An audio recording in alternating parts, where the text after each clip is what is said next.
Today is Wednesday, August 22nd, 2018. Get ready for the Emerging Seed Broadcast System, the Forbidden History Series, what they didn't want you to know, but we tell right here. Time to call your friends, ladies and gentlemen. And good morning in another life. Good to have you. And Lydia, Lynn. We now interrupt your normally scheduled programming to bring you this very important deprogramming program. And special thanks to YouTube.com for hosting the Forbidden History Series.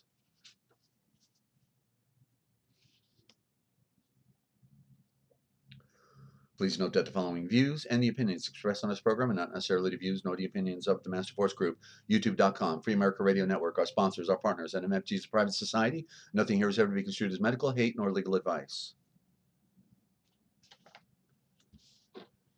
And listen to the Forbidden History prime time 7 days a week right here on the realpublicradio.net, because hidden beneath the sands of time lies the greatest of all mysteries. This is the Forbidden History. Unearth for yourself the secret truths that lie hidden just beneath the surface below our feet. What is it that the powers that be do not want you or I to know? Come and journey with us as we explore and dare to know, because it's all right here, coming your way. 9 a.m. Eastern Time, 7 days a week, 9:30 a.m. actually, on the realpublicradio.net, Free America Radio Network. It's what they didn't want you to know that we tell right here. Stand by for the broadcast.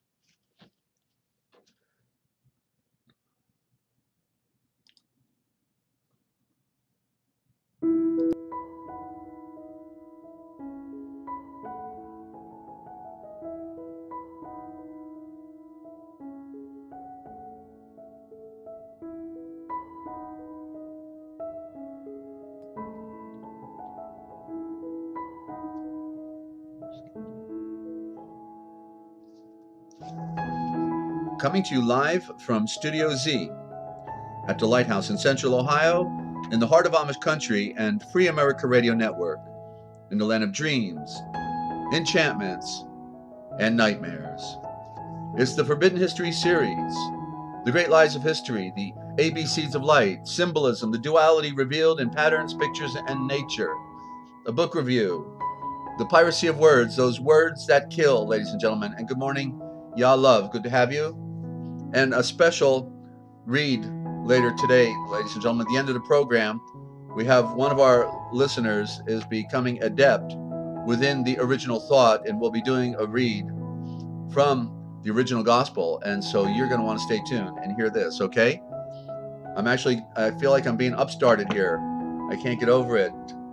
The perfection of light is flowing, and that's because the light is all power. There is no other power other than the light, ladies and gentlemen.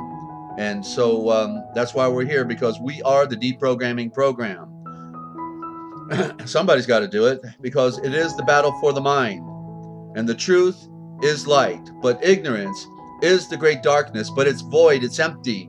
There's nothing there. And these are the great antagonists, the one against the other. But once we can begin to comprehend the true nature of things as they really are, then we can begin to comprehend that there is nothing more to complain about. We just have to buckle in and get ready for the ride, because we're going to be having the ride of our life in more ways than one, ladies and gentlemen. And you don't know what you don't know until you listen in. So you did tell your friends? After all, you wanted to know, didn't you? And if you don't know where you're going, then any road will get you there. And that's a hard way to go at life, I got to tell you. For of all things that great civilizations can create, the only thing that they cannot create is light, ladies and gentlemen. That's right. Because the light comes down, and then it goes to those little stars. Be a little star, and that's what we have right here, a bunch of little stars tuning in. I'm a little star just beaconing out in the darkness around the world. And you know, the best way to identify the truth is to identify the great lies of history. And it takes a million lies to cover the first lie, but that's why we're here. And welcome to the broadcast, ladies and gentlemen. I am your host, Desert Owl, a bird who sees in the night. And it's a thick wick out there to get through the cloudy darkness. As you can see with the the photograph here today, right? Uh, I actually saw. Forgive me, I had to turn on my fan. I actually saw a cloud layer that was over, I believe it was California State, and the people were flying above the clouds, and the clouds looked something just like that. Not as intense, but the glow from the fire below literally came through the clouds in an aura very similar to that, and it was very ominous looking. And so I felt it would be appropriate to share that information because apparently, excuse me, as we I'm subscribed to Dane Wigington, who is the founder of geoengineeringwatch.org, and last night he had a wonderful interview, a very I don't know if wonderful is the right word, a powerful interview with an ex-EPA employee who got impaled on a stake because he was trying to protect the environment and thought he would report what he had seen, and then he found out the truth that they weren't there to protect the environment at all. The EPA actually stands for Environmental Fraud Agency. That's PHRAUD, the Environmental Fraud Agency, because they're there getting a handshake and a big fat bank account by not telling what is going on. And the report is so profound. So do check it out. Dane Wigington, Wigington, Dane, D-A-N-E, Wigington, Dane Wigington, first and last name.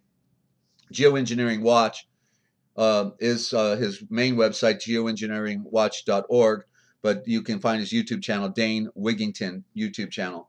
And he interviewed Michael Davis, and basically what do you want to call them? The psychopaths took over the mental ward. They took over the mental hospital, and they're in control now. And that's why things only get worse, ladies and gentlemen. They don't get better. They never will get better. Don't put any hope in man nor in man's government, because they're not here to help you. They're here to take you for everything you ever thought you owned and ever will have. Okay? And ultimately, that includes your existence, because they care not for you. They care not.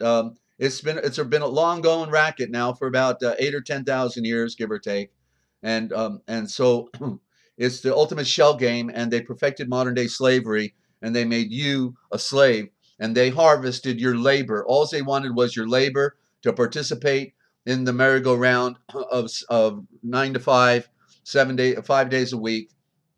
Good morning, 10,000. Good to have you, 10,000 Lakes, BC. You got to check out her sunflower, ladies and gentlemen. Okay, she's got the most beautiful sunflower tree on the planet. I think I never got that close up to a sunflower. I remember seeing them in New Jersey, where I was living, and people grew them in front of their home and stuff, but they're only like, I don't know, 7 feet tall or whatever. Hers is 15, 16 feet or something like that. And wow, it was just so ominous looking down at you, like it was yeah, the sun itself shining down, saying, "What's going on down here?" You know. And so back to the sellouts, the environment. This guy loses his job. He's actually put on a what do you call it? Where you can't talk to anybody. They muted him. Said, "You don't talk to anybody here. Nobody's going to talk to you." Okay. And so they literally, demoralized the guy to where everybody thought, well, man, he must be a jerk or something, and have no idea what's going on. And he's not able to talk to anybody, even explain to him what happened to him. I felt this guy should have already been suing the government or the EPA, for the the shameful way they treated him. So I don't know what he's doing in that regard, but it was a very eye-opening report. And then, because the guy's a scientist, he's spilling the beans on the pH levels within the soil and in the air, and he's doing his own ground testing right there in Illinois. And it's no different than in California, where Dane did his testing. And the thing that really got my attention was the fluoride, and what it ultimately does to concrete. Because when I heard what fluoride that's in our water does to concrete, then I put two and two together. Because the fluoride will destroy concrete. And I kind of knew this stuff anyway, but it just brings it home that the fluoride basically then would destroy your bone, the calcium in your bones. And that's why all these people are having to get hip replacements. Do you think it's a natural thing to get hip replacements at one point in your life when you get older?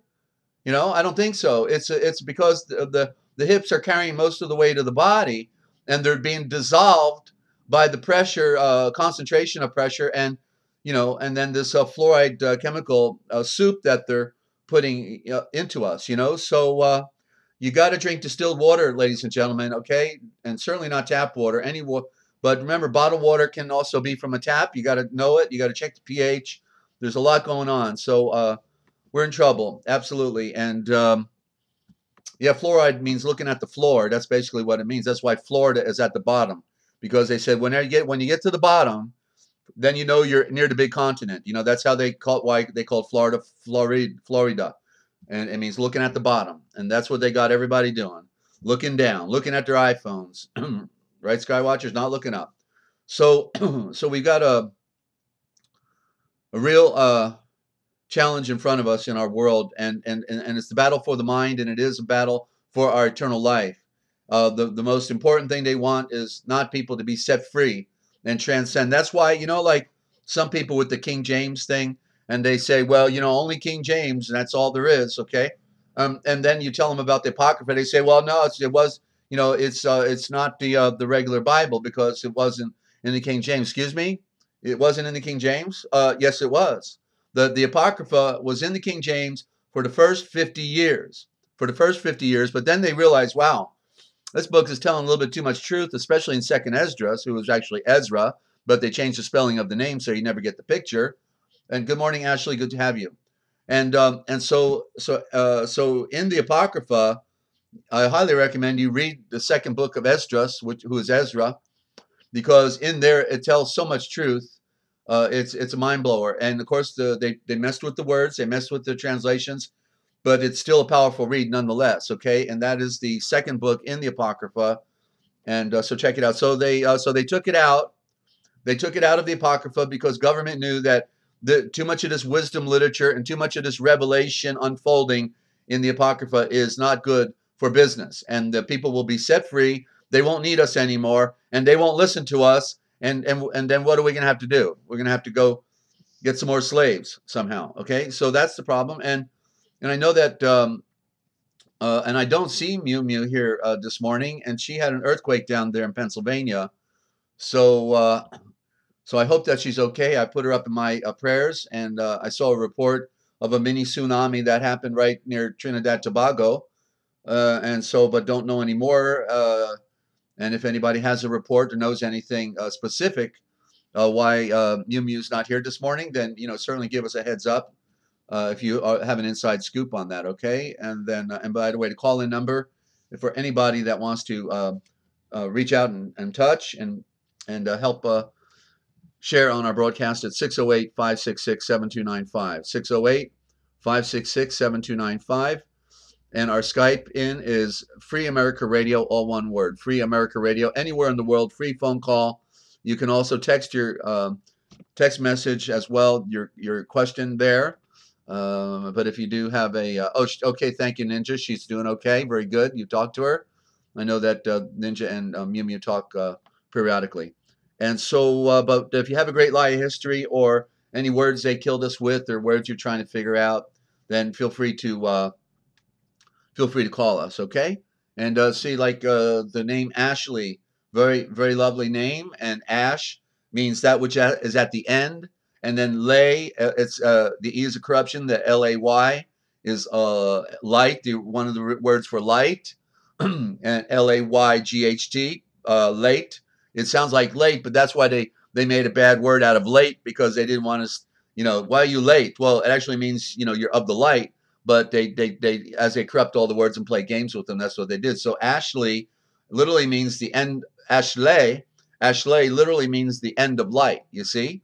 So if you wanted a definition for your own title or name, I'd be happy to share that with you as well, because it's possible it may have a profound meaning in it. Okay. So the end of light. That's a very good title, because we all want to be at the what the purpose of the end of light is, to make us stars. That's the purpose of the end of light, you see, to become a star. So And so anyway, I see y'all are talking there, and I'm trying to read it. I'm getting confused now because nobody's talking to me. And so anyway, I'll get back to the program here. And so we're going to have a read from the original gospel, the third chapter later on. And so you're hearing it here first, all right? And you don't get this anywhere else like this, okay? The original thought is nobody's talking about it. Nobody has seemed to get it, and I just considered myself very fortunate to have received this enlightenment about this, because we have to get past the priesthood. The only way to do that is get back to the what preceded, what was first breathed into Adam. That which is first is superior. And your friends call you Ash. Okay, Ashley, very good. And so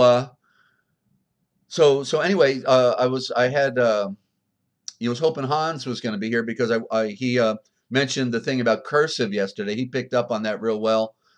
He knew that because he listens to David Wynn Miller and stuff, and so he knew that cursive is really accursed. You know, he said it's cursed, right? But he didn't mention it, and I wasn't quick enough. But it actually cursive, what they want us to write. You know, when they want your signature, they want you to use a cursive, which words don't work that way because we use like capital letters, our original alphabet, right?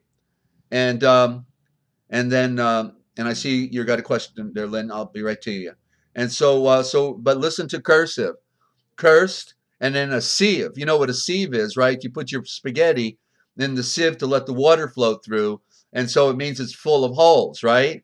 So it's not only your cursive that they want you to write a signature with, which is an endorsement, and you're not able to endorse anything. You don't know what it's really about. So they trick you to give a signature, and it's cursive. It's cursed and a sieve. It's full of holes. And so you see the game that they played, they joke at us on every turn, right? A child is killed and chilled. You see, these are occultists. They didn't just start, blowing up the world. They've been doing it from the beginning of time. The ultimate mind control. All words are negative to some degree or another. They've at least been abbreviated, sliced and diced and corrupted to some degree, and then even switched out, reversed, and turned upside down. And I can show you the turn upside down actually in the dictionary of that is behind the original thought sample work that I make available. Okay, and anybody can get this. I'll give out later on how you can get that information. But so Lynn, you're saying, please compare Valerie and Norma. Well, so Val is synonymous with vol, as when we talked about volcano, meaning the endless volumes, the endless volumes. So when you pull your car up to a fancy restaurant or a hotel, right? They have the valet parking, and so the valet it means like you're getting, and it's an elusive term. I can't speak enough about it, but on the surface, it's a royal. It means a royal entrance or a royal, and that is then also indicative of the volcano because the royal essence came out of the volcano, the magma. The magma is the the mother's blood that came out and flowed onto the ground, and we were made of the red blood of the earth, the fiery magma, not from red dirt as they want us to think. We were made from the purified salt. So array, an array is something that is spread out, right? And so it could mean the royal array of creation. That would be on the surface by looking at the symbols and the etymology.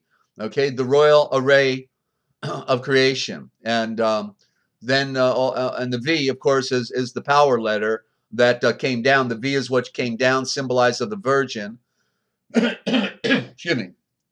And and then Norma, the N means that which came down, and the Nor is the prime root of north, that which is up north, the mother north.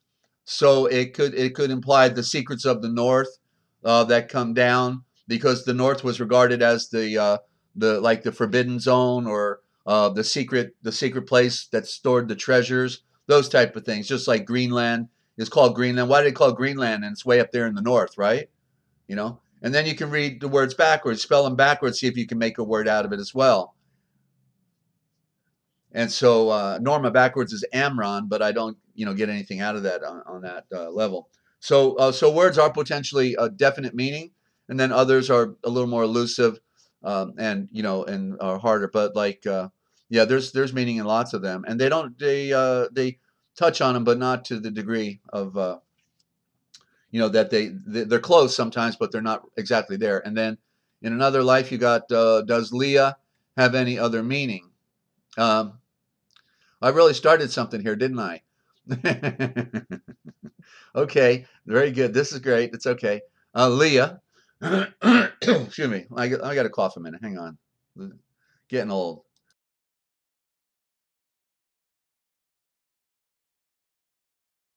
Okay, that's better. Well, Leah, Leah is um, a corruption of the word light, because remember, yeah, and now, and you're helping me to make a picture here that I hadn't seen before, because we also associate it with Lee. You're welcome, Lynn.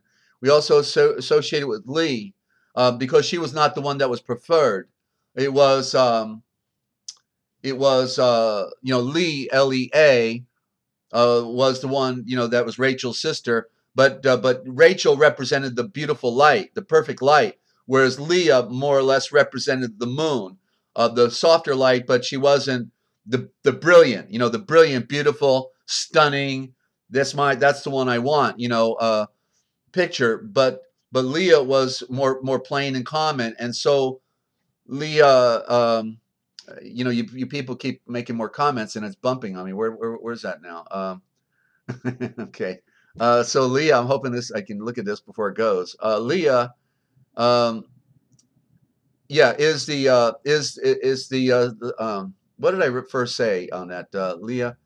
Well, anyway, it's the reduced light, okay? Because Lay, is as you saw earlier, was the prime light. So it's the lesser light. It could be, we would call the reflection of the moon, not from a Luciferian standpoint. The moon is beautiful, right? But it's the softer light. So that's in simple terms, without meditating. I have to go back and hear what I said a second ago. My head is spinning. I got more comments coming up, and I'm on a roll here in another life. So I hope that helped you a little bit.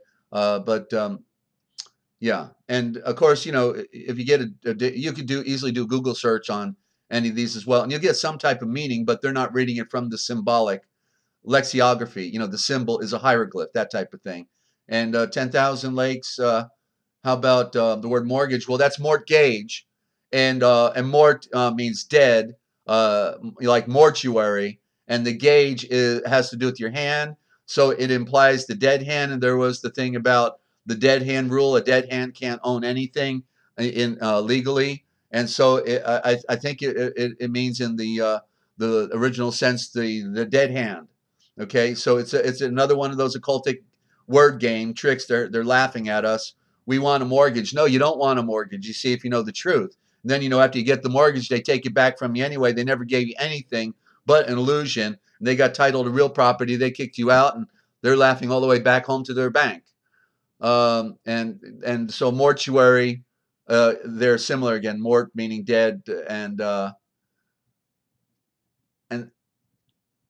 I'm not sure about the other part. Okay, but so we can keep doing this, but I'm going to get on the other part here, and that's fine. If you have one at the beginning of the program, that's fine to do that. I like trying to help you out. Some of the more common ones have more definite meaning that we find in our scriptures. Those definitely, they definitely have meaning. Okay, and you're welcome, all of you.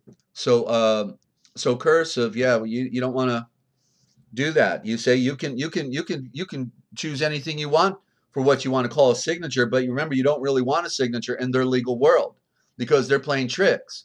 Signature is not an autograph. Notice the difference. It is signature means to validate. So whenever you give them in the terminology, your signature, you're saying you validate the document. You are the one that breathed life into it, when you're told not to be a surety, not to be a surety.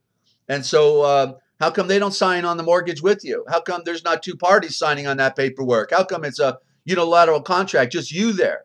You see, they're not participating. They got you to create the magic. You see, it's a magic trick. That's what it is. And they got you to sign in, babe. Sign in. Okay, 10,000, yeah. So yeah, it's an occultic world, and we're up against the greatest occultism we could ever imagine now with all their electronic devices on top of it, right? Unreal. So thanks to Hans for bringing that up. That was a good one. And then enough with those EPA sellouts. They sold out. They sold out their world. They sold out their families. They're sellouts. Sellout is the lowest form of creation. They're worse than animals. These EPA. They're there for environmental protection. Nada. Okay.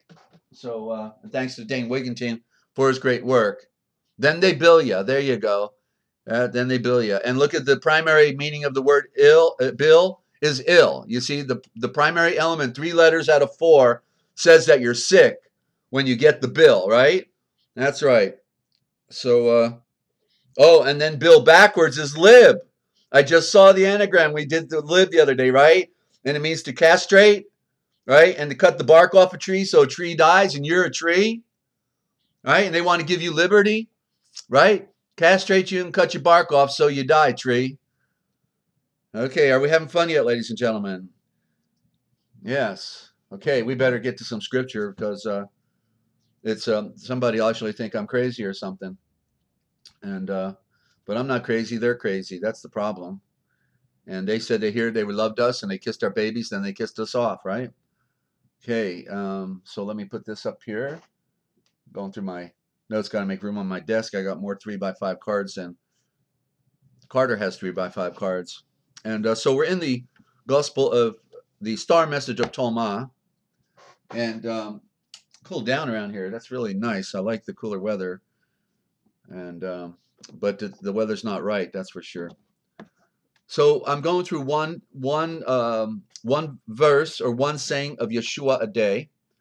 And so we're on number 8 in the what's called the Gospel of Thomas, misnomer. It's the Star Message of Toma. And Oma, the T could be silent, and then it's Alma, and it means the sound of the mother. Sound of the mother. Okay, and that's the Elohimic mother, the cosmic mother, the creation itself brings forth sound, right? Brings forth sound. And so the sound that it's bringing forth is then we could call masculine, because the mother is the house. She's the one who brings forth, and then the spirit is speaking behind the mother. And and that's the father. Okay, so it's the play of the one, called the play of the one. Mother and father are one. We know that that's why man and woman, they have to come together to create life, right? They become one in in the alchemy of lovemaking, and then life can be created, but not a male nor female by themselves. And yeah, very cool up in Minnesota, right? Yeah, I heard up there some of that report up there. Yeah, it's nothing normal anymore. Okay, so and Yeshua breathed. Earthly kind is like a wise fisherman who cast his net into the sea and drew it up from the sea, full of a variety of fish. Among them, the wise fisherman discovered a fine large fish, and then he threw all the other fish back into the sea with no difficulty, and he chose the large fish. Whoever has ears to hear, let him give ear. And so it's the big fish that we want, just like the cosmic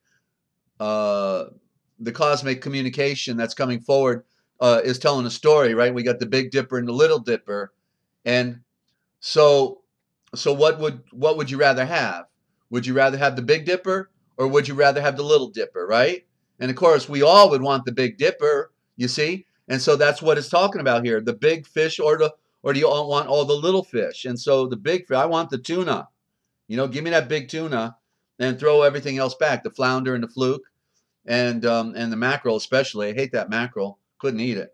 And so that's it, ladies and gentlemen. Life is making an offer, but most people are not willing to do what is required in order to get the Big Dipper, to get the big fish, or like the man that or the parable that Yeshua gave, that there was a a man who collected gems, and then he saw one pearl that was the greatest pearl of them all, and he sold everything he had just so he could get that one big pearl. You see, sold everything else he had, and that's what we have to do in the spiritual aspect, because we need to throw everything off the ship that's irrelevant or a diversion of our time and energy, because we've got little time left. We got to pull our our knowledge together, and our discipline and our relationship with our Redeemer, as it says in the scriptures, to make our calling and election sure.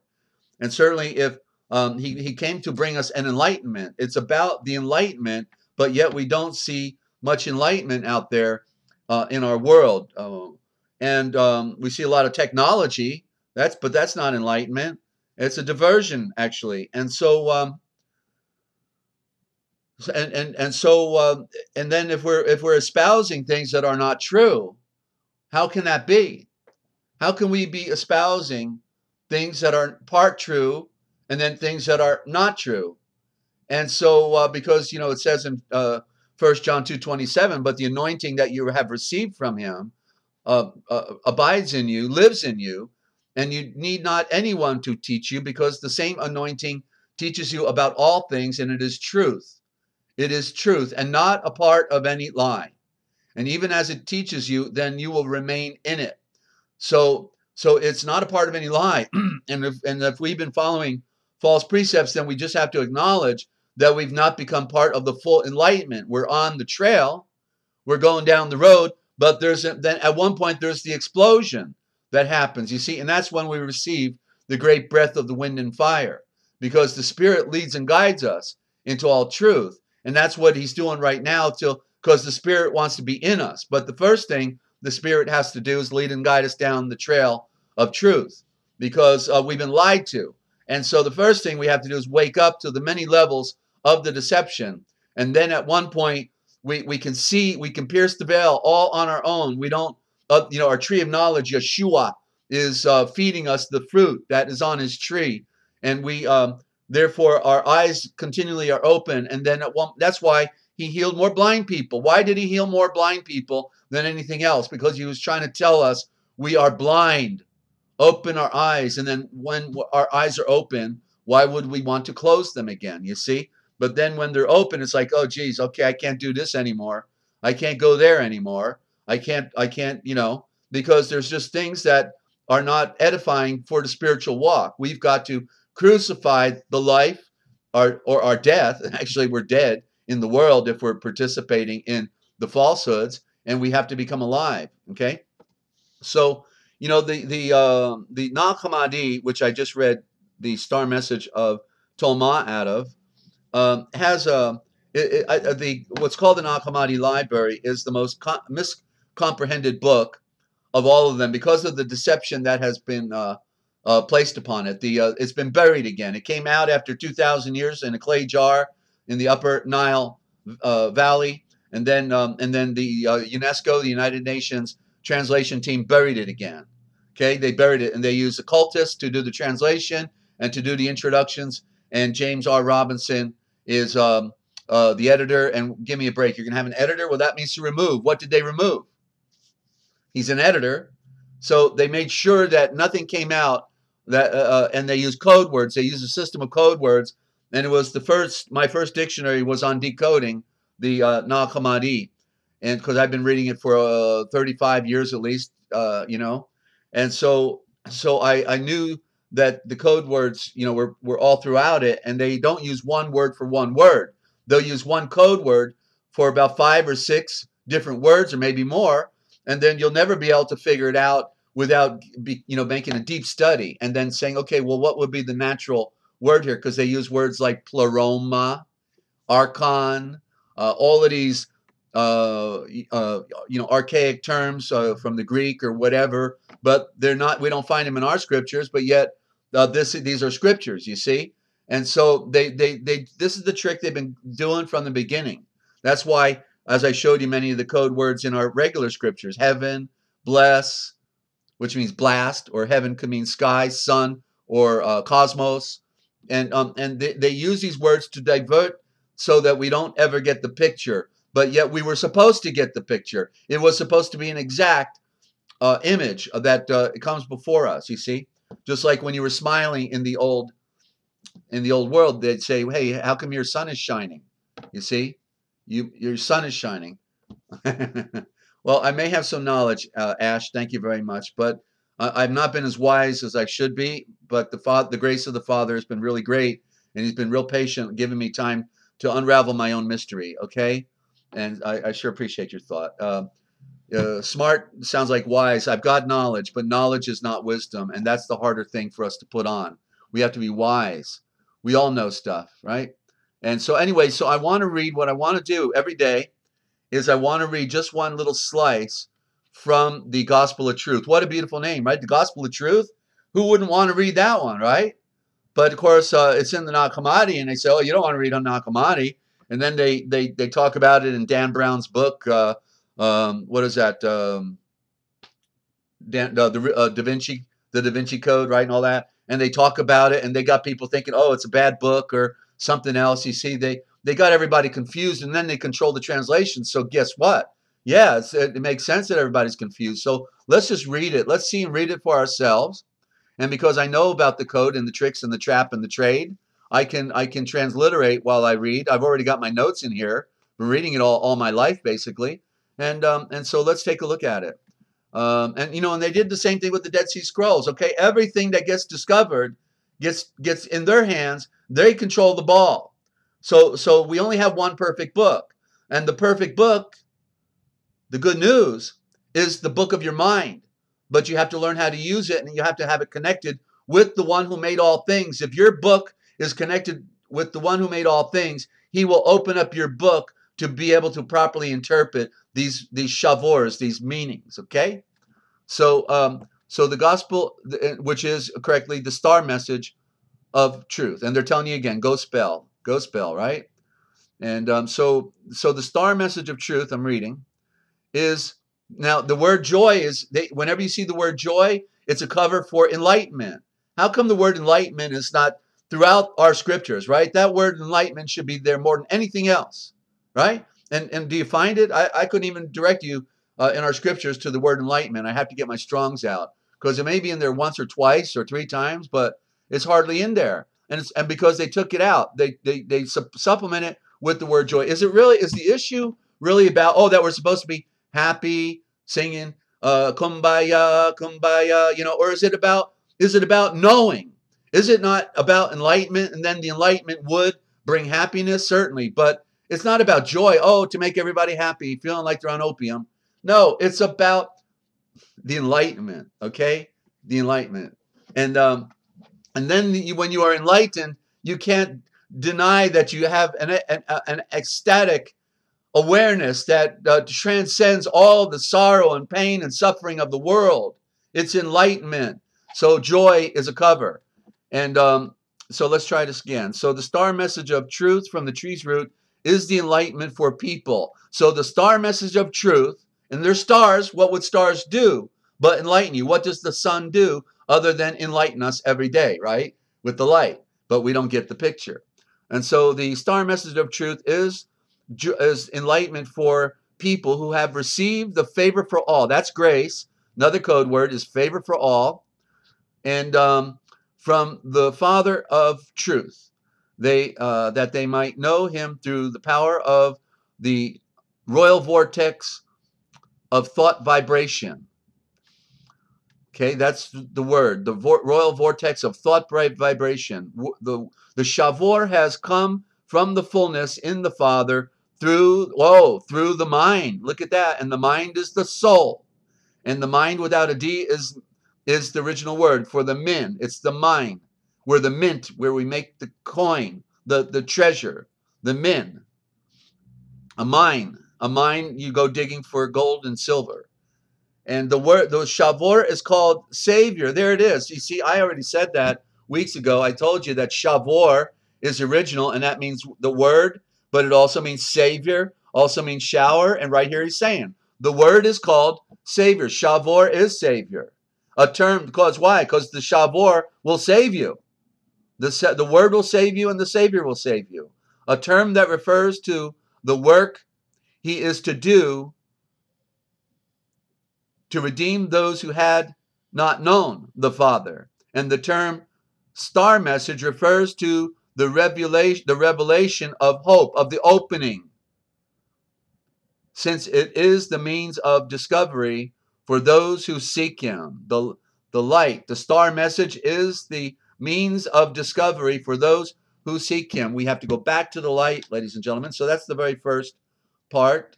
And the next one will be tomorrow. Ignorance brings error. Okay? Ignorance brings error, and ignorance is empty, and that must be darkness, because there's nothing in the darkness. It's void. So, okay? And so you'll find out that the gospel of truth is one of the most powerful scriptures you will have ever accessed. Okay? And hopefully you'll read it for yourself. Get a copy of the Nag Hammadi, but you want to get the version by Meyer, not by Robinson.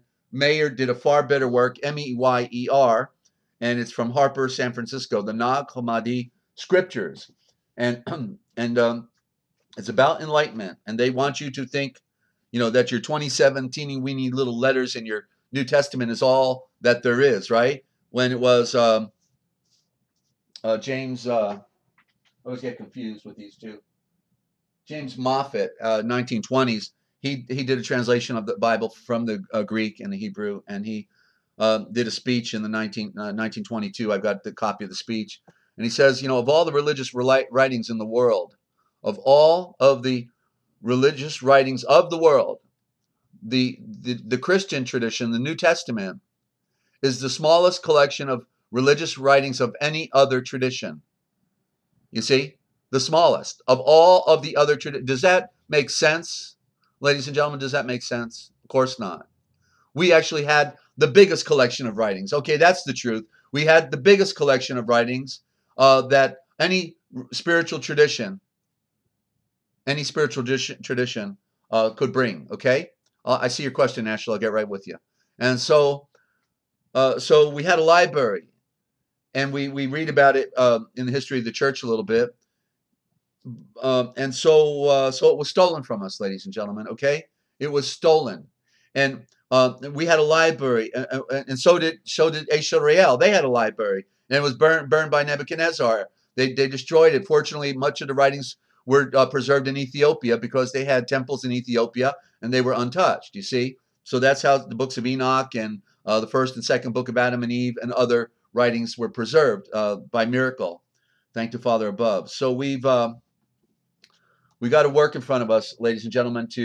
We got a lot of ground to cover in a short time to get there. Because the question would be, why did they take it away? Even Yochanan said, if all the things that Yeshua did could be in detail be written in books, the world could not contain them.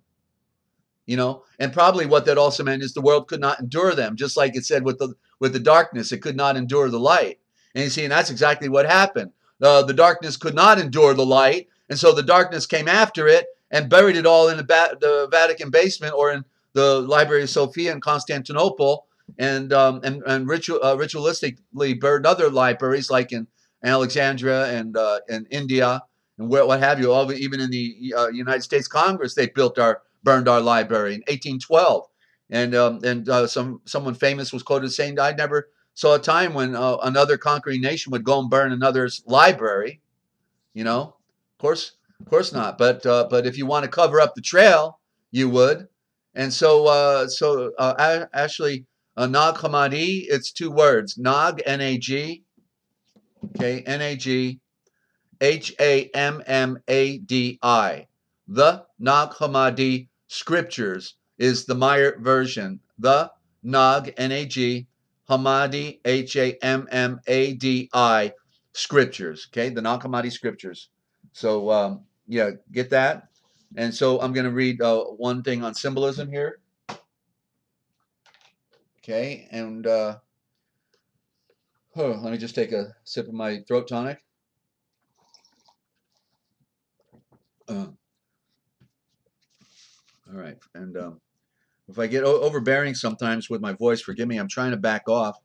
I know I've got a good sensitive mic, but it's like I don't know why I think I've got to be assertive when I'm reading here, and psychologically, I feel like I need to force that voice through the platform.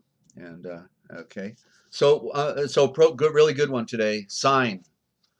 Okay, sign everywhere. Sign talking about scenery, just wasting our time, is something like that, right? And so we're not going to waste our time anymore. We're going to get the sign. We're looking for a sign, right? And you're welcome, Ash. Okay, sign. According to, and this is out of the Sirlot, a dictionary of symbols by Sirlot from the Philosophical Library. Okay, so according to Raymond Lull, meaning is the revelation of secrets through the sign. Okay, I'll read that again. Meaning, sign, meaning is the, it's an interesting way to start a quote. Okay, this is according to Robert Lull. Meaning is the revelation. I think it should have the word "the" in front of it. The meaning is the revelation of secrets through the sign. Okay, and immediately when I read that this morning, I said, okay, then let me put logo in the margin. Okay, logo, because the logo is a sign. It's a symbol. It's a symbol. Hammadi has two M's in it. Hammadi. Hammadi. Okay, so let me try that again. Meaning is the revelation of secrets through the sign. And then I put my note down below, because look at the word sign. If you add AL after it, you get signal. So sign is the signal. Thank you, Ninja. Okay, so like we talked about signature, right? There you see is the sign of nature. Signature is the sign of nature, but it's not natural. Your signature in the cursive is not natural, because you would use capital letters. And then you would use your thumb seal, because that proves that you're flesh and blood and not a statutory corporation cursing and filled with holes. You see? So it's a whole different idea, right? Okay, so continuing. A thesis which puts the emphasis upon the sign as a fact, as a reality. So if we talk about the logos, well, then the logo is the sun. You see, that's the great symbol. That's the logo. And then, but when they went English from the Greek, they said word. Oh, so they changed the meaning. They went from a sign to a word. Well, the truth is the sign is a word. Good morning, Fairy Frequency. Good to have you. And so you see, they're both the same, but in different aspects. The words are made up of symbols, and the word therefore is an expression of thought, a combination of symbols that are resonating, vibrating. Okay, so a thesis which puts emphasis upon the sign is a fact as a reality. And so what is the symbol? That's the question. The symbol is the Shavor. It is the Savior. It is it literally means the royal center. It's a royal center. Why? Because it was breathed out.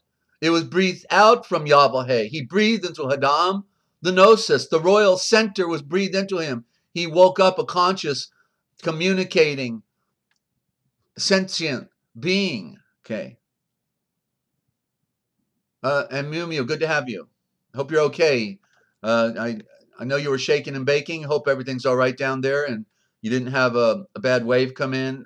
So I was making an offer for you to call in earlier. If you want to give us a report on anything about what you're going through down there, you're welcome to call in. Be glad to have your call. All right.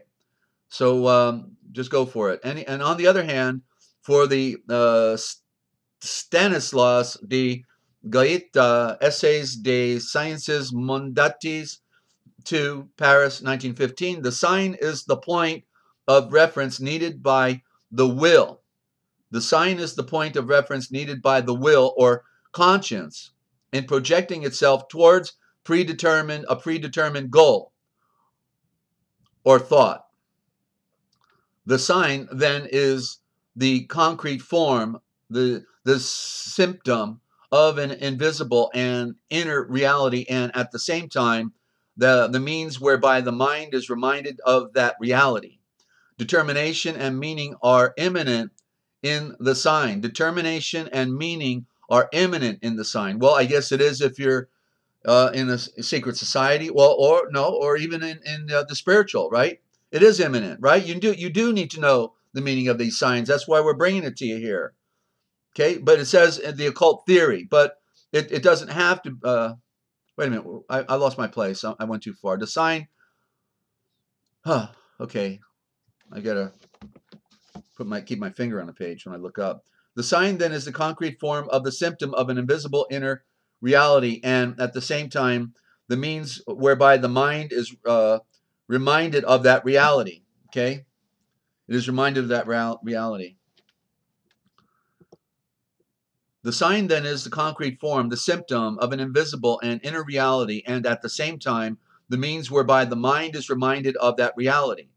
Okay, yeah, and that's how our spiritual realm is. Okay, it's all about symbolism. It's all about the image. Okay, and Yeshua is the great image. The light and the sun is the primary image. That's 0 point.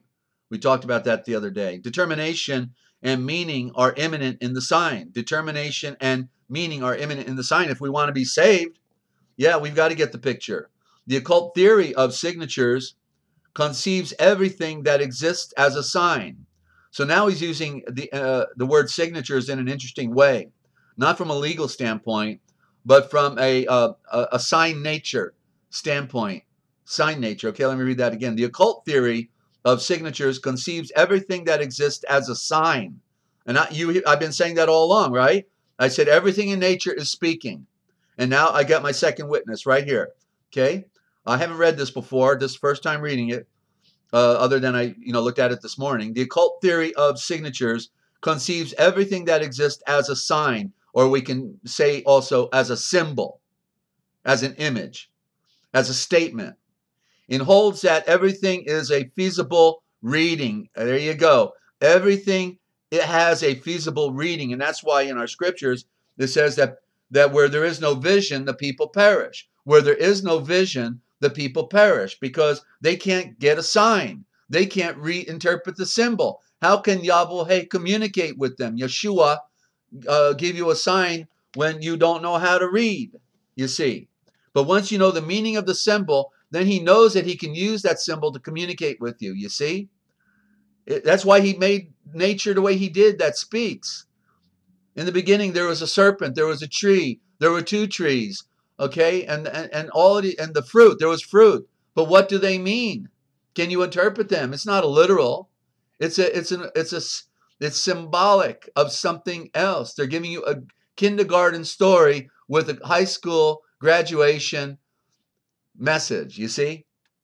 Okay? Everything has a feasible reading. The shape of a tree, the position of 3 or more rocks on the plane. Yeah, somebody put them there. What's this mean? The color of some eyes on somebody or some figure. Marks made by natural forces on a natural or artificial terrain. The structure of a landscape, the pattern of a constellation, like we talked about the Big Dipper, right? We could get a picture. I said, what did you want, the Big Dipper or the Little Dipper? You know, it's a cup. It's a ladle. You dip it in, you get all you want. Well, I want the Big Dipper. Okay? So natural forces on a natural artificial terrain, the structure of a landscape, the pattern of a constellation, and so on. Auguste Rodin, a realist who was always hovering on the borders of symbolism in his conversations collected by Paul Giselle, places all art within this realm of occult meaning with the words, lines and shades are for us nothing more than the signs of a hidden reality. Beyond the surface, our gaze plunges into the spirit. The painter Gustave Moreau expressed himself in similar terms when referring to the evocation of thought by line, arabesque, and plastic means. In the present century, Max Ernst and Dubfet, among other artists, have explained their pictorial and graphic experiments as an immersion in the psychic projected onto the material. At the same time, C.G. Jung, J-U-N-G, out of Switzerland, go figure, gives a similar explanation of the quest of the alchemists. Okay, and the next time we're going to read about Siren. after I go through the alphabet one more time. So there you go. And just a little bit of symbolism, because that's the origin. We got to get back to primordial origin. Yeshua, when he was speaking in what he called parables, I call them power bulls, but they were literally also meant how did it go? The illustration of natural reflection, the natural reflections of nature. A parable is, in essence, as you see with its illustrations, is a natural reflection of nature. Okay, and so let me open up here, and we're in now in the Dictionary of All Scriptures and Myths by Gaskill from Gramercy. Dictionary of All Scriptures and Myths. And want to welcome any new listeners out there. We are on the Forbidden History series, and we go through a series of esoteric readings every day, because we've got to get on light speed. Okay, there's some symbolism for you. We need to get up to speed. We need to get on the light speed, because we are in coming out of dead matter, and where there is no vision, the people perish, and where there is no knowledge, people perish for lack of knowledge. Okay, and so there's little time left, as you Skywatchers know, and we've got to. So I'm just bringing on a lifetime from my lifetime of discovery. What I know are the most important elements to give you the most solid foundation so you can make your calling and election sure, and not be deceived by the lying preachers, and which are typically Masons and Jesuits that are running the bullpits. Okay, and we were told to come out of Babylon, and all the flash and pan and all that stuff, right? And so Ash, you're saying being able to see the signs is sometimes a curse and a blessing if your mind isn't prepared. Well, certainly it will challenge the mind, and some people say, hey, don't give me the truth, just give me the fiction. Okay, I can deal with the fiction, but don't give me the truth. Okay, I can't handle it. Okay, okay, very very good. So I'm on the letter M this morning, and I'm on macrocosm and microcosm. Okay, and so macrocosm is that aspect of the manifest of Yahweh. Here it says God, but we don't use the title for the Pope, and it is the manifest of Yahweh. That's the primordial of what people say when they mean Yahweh, right? That's also, there's no W, it's a V. Okay, so let me try again. The macrocosm is that aspect of the manifest of Yahweh, or the divine monad, and monad means a symbol of the spiritual center, all being, of the center of all being, the symbol of the spiritual center of all being, and that is the sun. The sun is our spiritual center. Everything came out of the light, and so here it's being called the monad, just to clarify, with the capital M, divine monad, and in which and that's just those code words that are used. Obviously, Gaskill is used to these different terminologies, but it's not the one that I would use.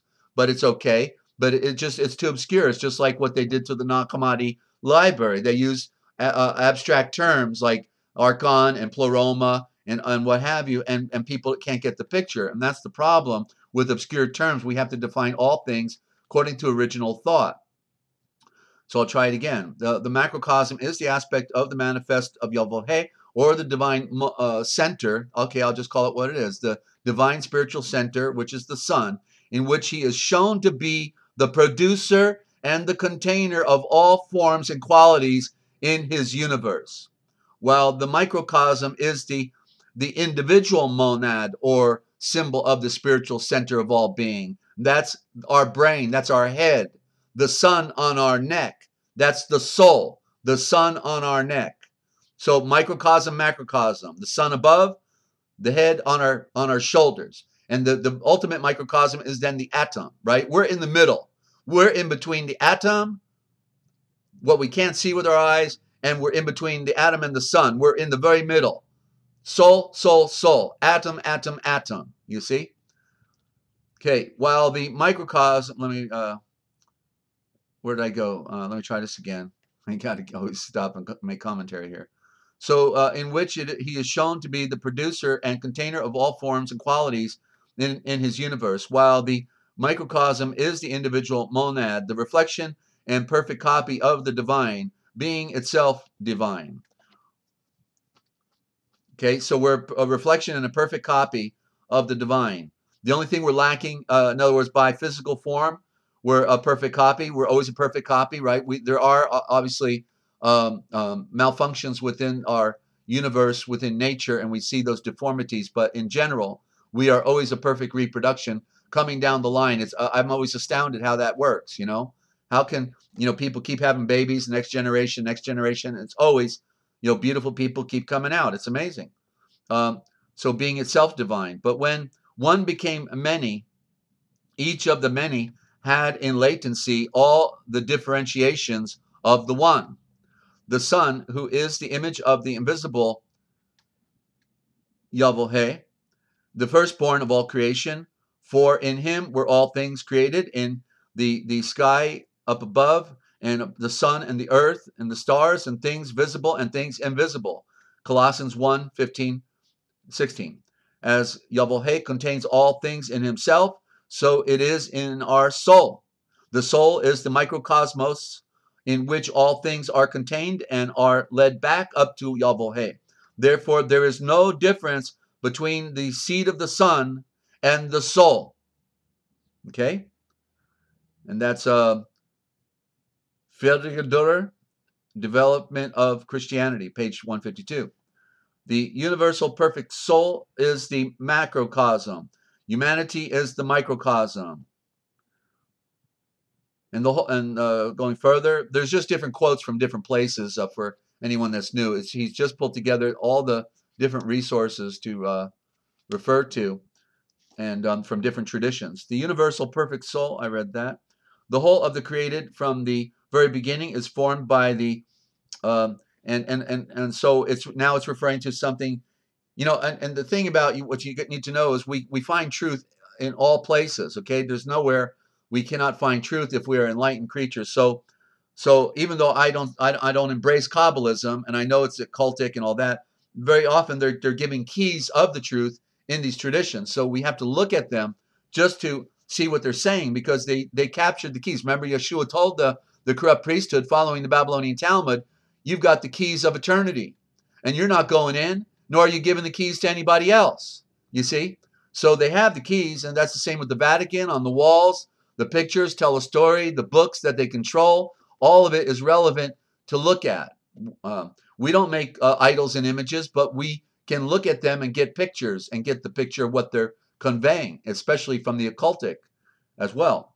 Okay, so the whole of the created from its very beginning is formed by the Kabbalistic philosophy into one great ideal man, the macrocosmos, a great world of which the terrestrial atom was a copy. That's right, he was a copy of the perfect man, of Yeshua. But a copy is not the original, and therefore it was not perfect, and that's why it fell. And I interjected that back to the read, and who with his descendants are as a microcosmos, or a little universe. Okay, and so humanity is considered by the Kabbalah as one great universal brotherhood. I wonder why they don't act that way then. As one great universal brotherhood, as the great spiritual energetic vitality called the macrocosmos, the macrocosm. And in this slumbers the idea of the higher macrocosmos. Macrocosm. I got to turn on a little light. Hang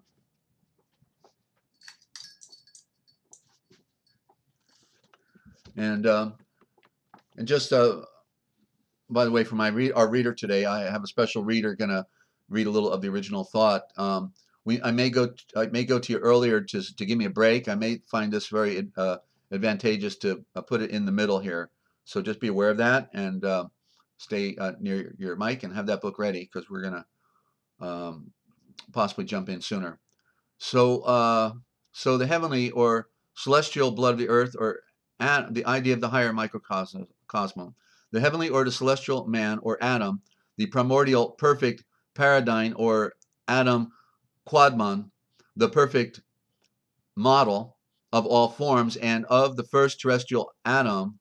And he was perfect. Adam was perfect, and he had a free will. The problem was he had the free will and he made a choice. And that was when he fell. You see, he was made perfect in the essence of what he was, but it just didn't. His ego got the better of him, and therefore that's the story, right? Okay.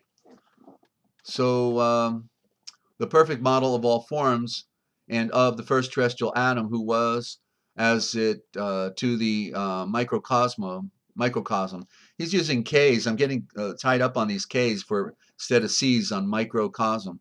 And in this general paradigm, the Kabbalah asserts are all the forms, and the perfect ideals of the emanated or created existences. It might therefore be termed the idealized form, or the form which contains all the perfect ideals in their organization.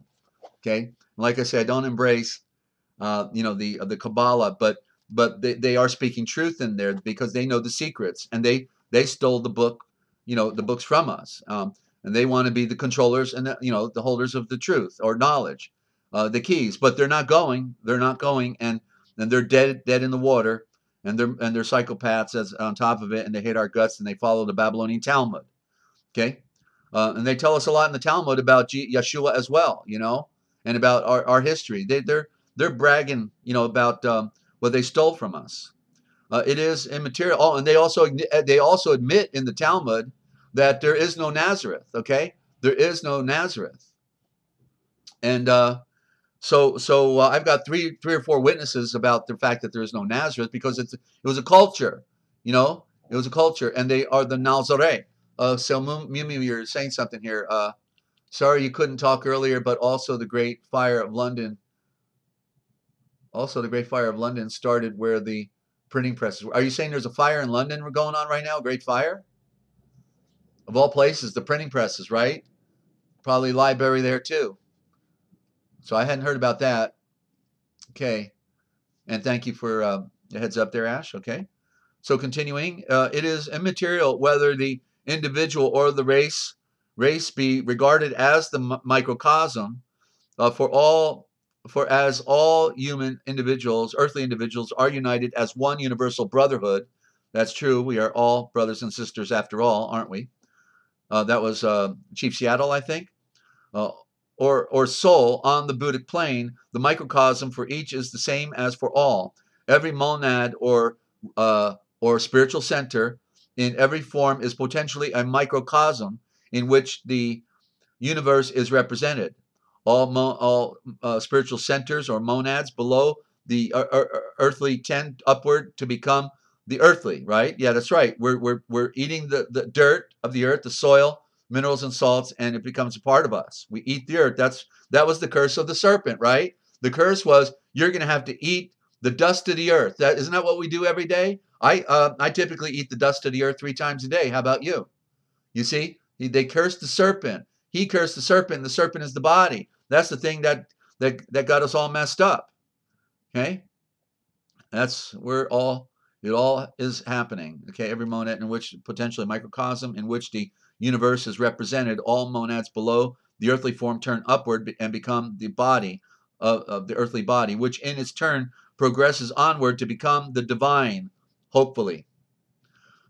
Continuing on, a new quote. The deepest root and very essence of the soul in every blood of the earth is the eternal image of Yahweh that is there without any agency of our own, there before our personal creation, and there forever. In the mirror of the sun, Yahweh sees. In the mirror of the Son of God, the mirror of the Son, I'll use their terminology, the mirror of the Son of God sees. And we too may see the types or patterns of, and the patterns of all reality, and the way to find ourselves and Yahweh and all that is, capital I, is to stretch forth our arms toward the divine pattern, which is ours, flying from brightness to brightness. The spirit aspires with outstretched arms to reach the immortal patterns according to which it was created. See, that was beautiful. We just read about signs and symbols, right? And then look at what it's saying. You know, we're looking at the immortal patterns. These are immortal patterns. As the old tabernacle, before it was built, existed in the mind of Yahweh. It existed in the mind of Yahweh. So all the unborn things of life, the things which are to make the future, are already living in their perfect ideas in Him. And when the future comes, its task will be to match those divine ideas with their material realities, to translate into the visible and tangible shapes of terrestrial life and the facts which already have existence in the perfect mind. Surely in the very statement of such a thought of life, there is something which ennobles and dignifies our living. The things which come to pass here in the world are not mere volunteer efforts of man's enterprise, not self-contained ventures which are responsible to nothing and to no one but themselves. For each of them there is an idea present already in the thought of Yahweh, a pattern of which each in its purest perfection is capable of being. Out of the desire to realize the idea must come the highest inspiration. In the degree to which it has realized that idea must be the standard of judgment of every work of man. That's Philip Brooks' sermon, The Patterns in the Mount. And so there you go, out of the book of Dictionary of All Scriptures and Myths. And I'm going to go to a musical break, so and we'll be right back in a second here. Let me see what's our clock say. Okay, I'm going to go a little further here, I think, with what's up next. Okay, I think I'm going to do my read from the original gospel when we get back, ladies and gentlemen, okay? Because we got a special coming up as well, and I want to give attention to that. The special read out of the original gospel by one of our wonderful friends and skywatchers here, and I'll let you know when we get there, okay? So you are tuned in to the realpublicradio.net, Free America Radio Network, the Forbidden History series, what they didn't want you to know, but we tell right here. And glad to have our friends stopping by every day and participating in the great light of truth and reason. Okay.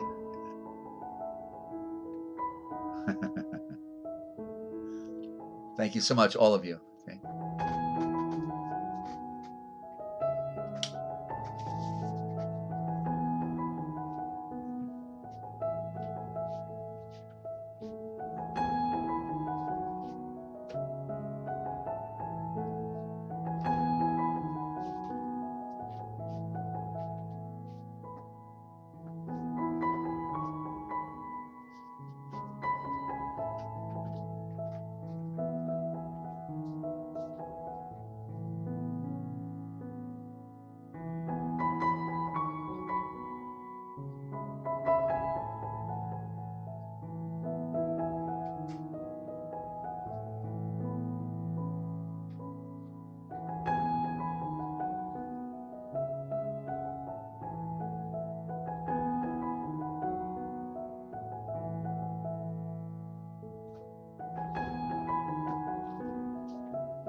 And welcome back to the broadcast, ladies and gentlemen.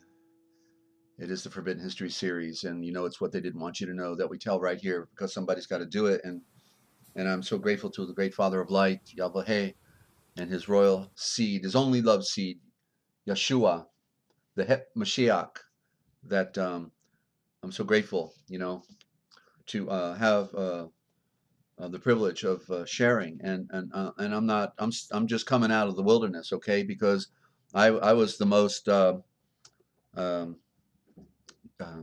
um, you know, what's the right word? Well, I was just a the way I put it, I was just a free range chicken. I was born, hatched, boom, they let me go, and I just yeah, had nobody talking to me, and didn't so I learned everything the hard way. But as they say, you really learn from your mistakes, right? So I've got a lot of lessons that I've learned in life. Nothing so dramatic that I made major mistakes, but the small ones, and a series of them in patterns, are just bad enough as it is. Okay, just the difficulty, just getting on with life. Was difficult when you didn't have a dad or a mother giving you good wisdom. Remember how they were supposed to give you good wisdom and advice and everything. So that's why I guess that was the good news, though, because then it caused me to identify with my true mother, father, the androgynous one, Yahweh, as we identify as father, because the male is dominant, our great Father of light. Uh, and so yeah, I could identify with the infinite, and so it was just a natural for me to pursue that. Once I officially read the scriptures at age 16, okay, and I read a gospel, the Evangelon, the star message, and then I cried when I got to the end when they put Yeshua on the cross. I couldn't get over people would really do this. It was like I'd seen those pictures in the Catholic Church, but nobody ever read the story to me. And when you read the story, it's so much more profound, right? And thank you, Ninja. Okay, so real quick, I just want to go over a couple words because we talk. I'm thinking, instead of words that kill, well, there are words that kill, but there's also words that they killed, and I just like to show you, the words that they killed us with or that they kill. So the one that they killed us with would be like justice, right? It's right in our face. Justice is just ice, right? Two words, just ice. That's all you're going to get when you go to the arena. You're going to get put in the cold water, the chilling effect, and you're going to prison, whether you like it or not, slave. Okay, you're going to prison. We don't care whether you're innocent or not. We know you're innocent. Okay, we already know that, but we need your body because it's good on Wall Street, and we tricked you into our Hilton hotel, and now we're going to put you up the river, and because we are just ice. No, that's justice, just ice. And don't forget it. When you got the greatest mass incarceration of people in America, right? More people in American prisons today than all the rest of the nations of the world combined.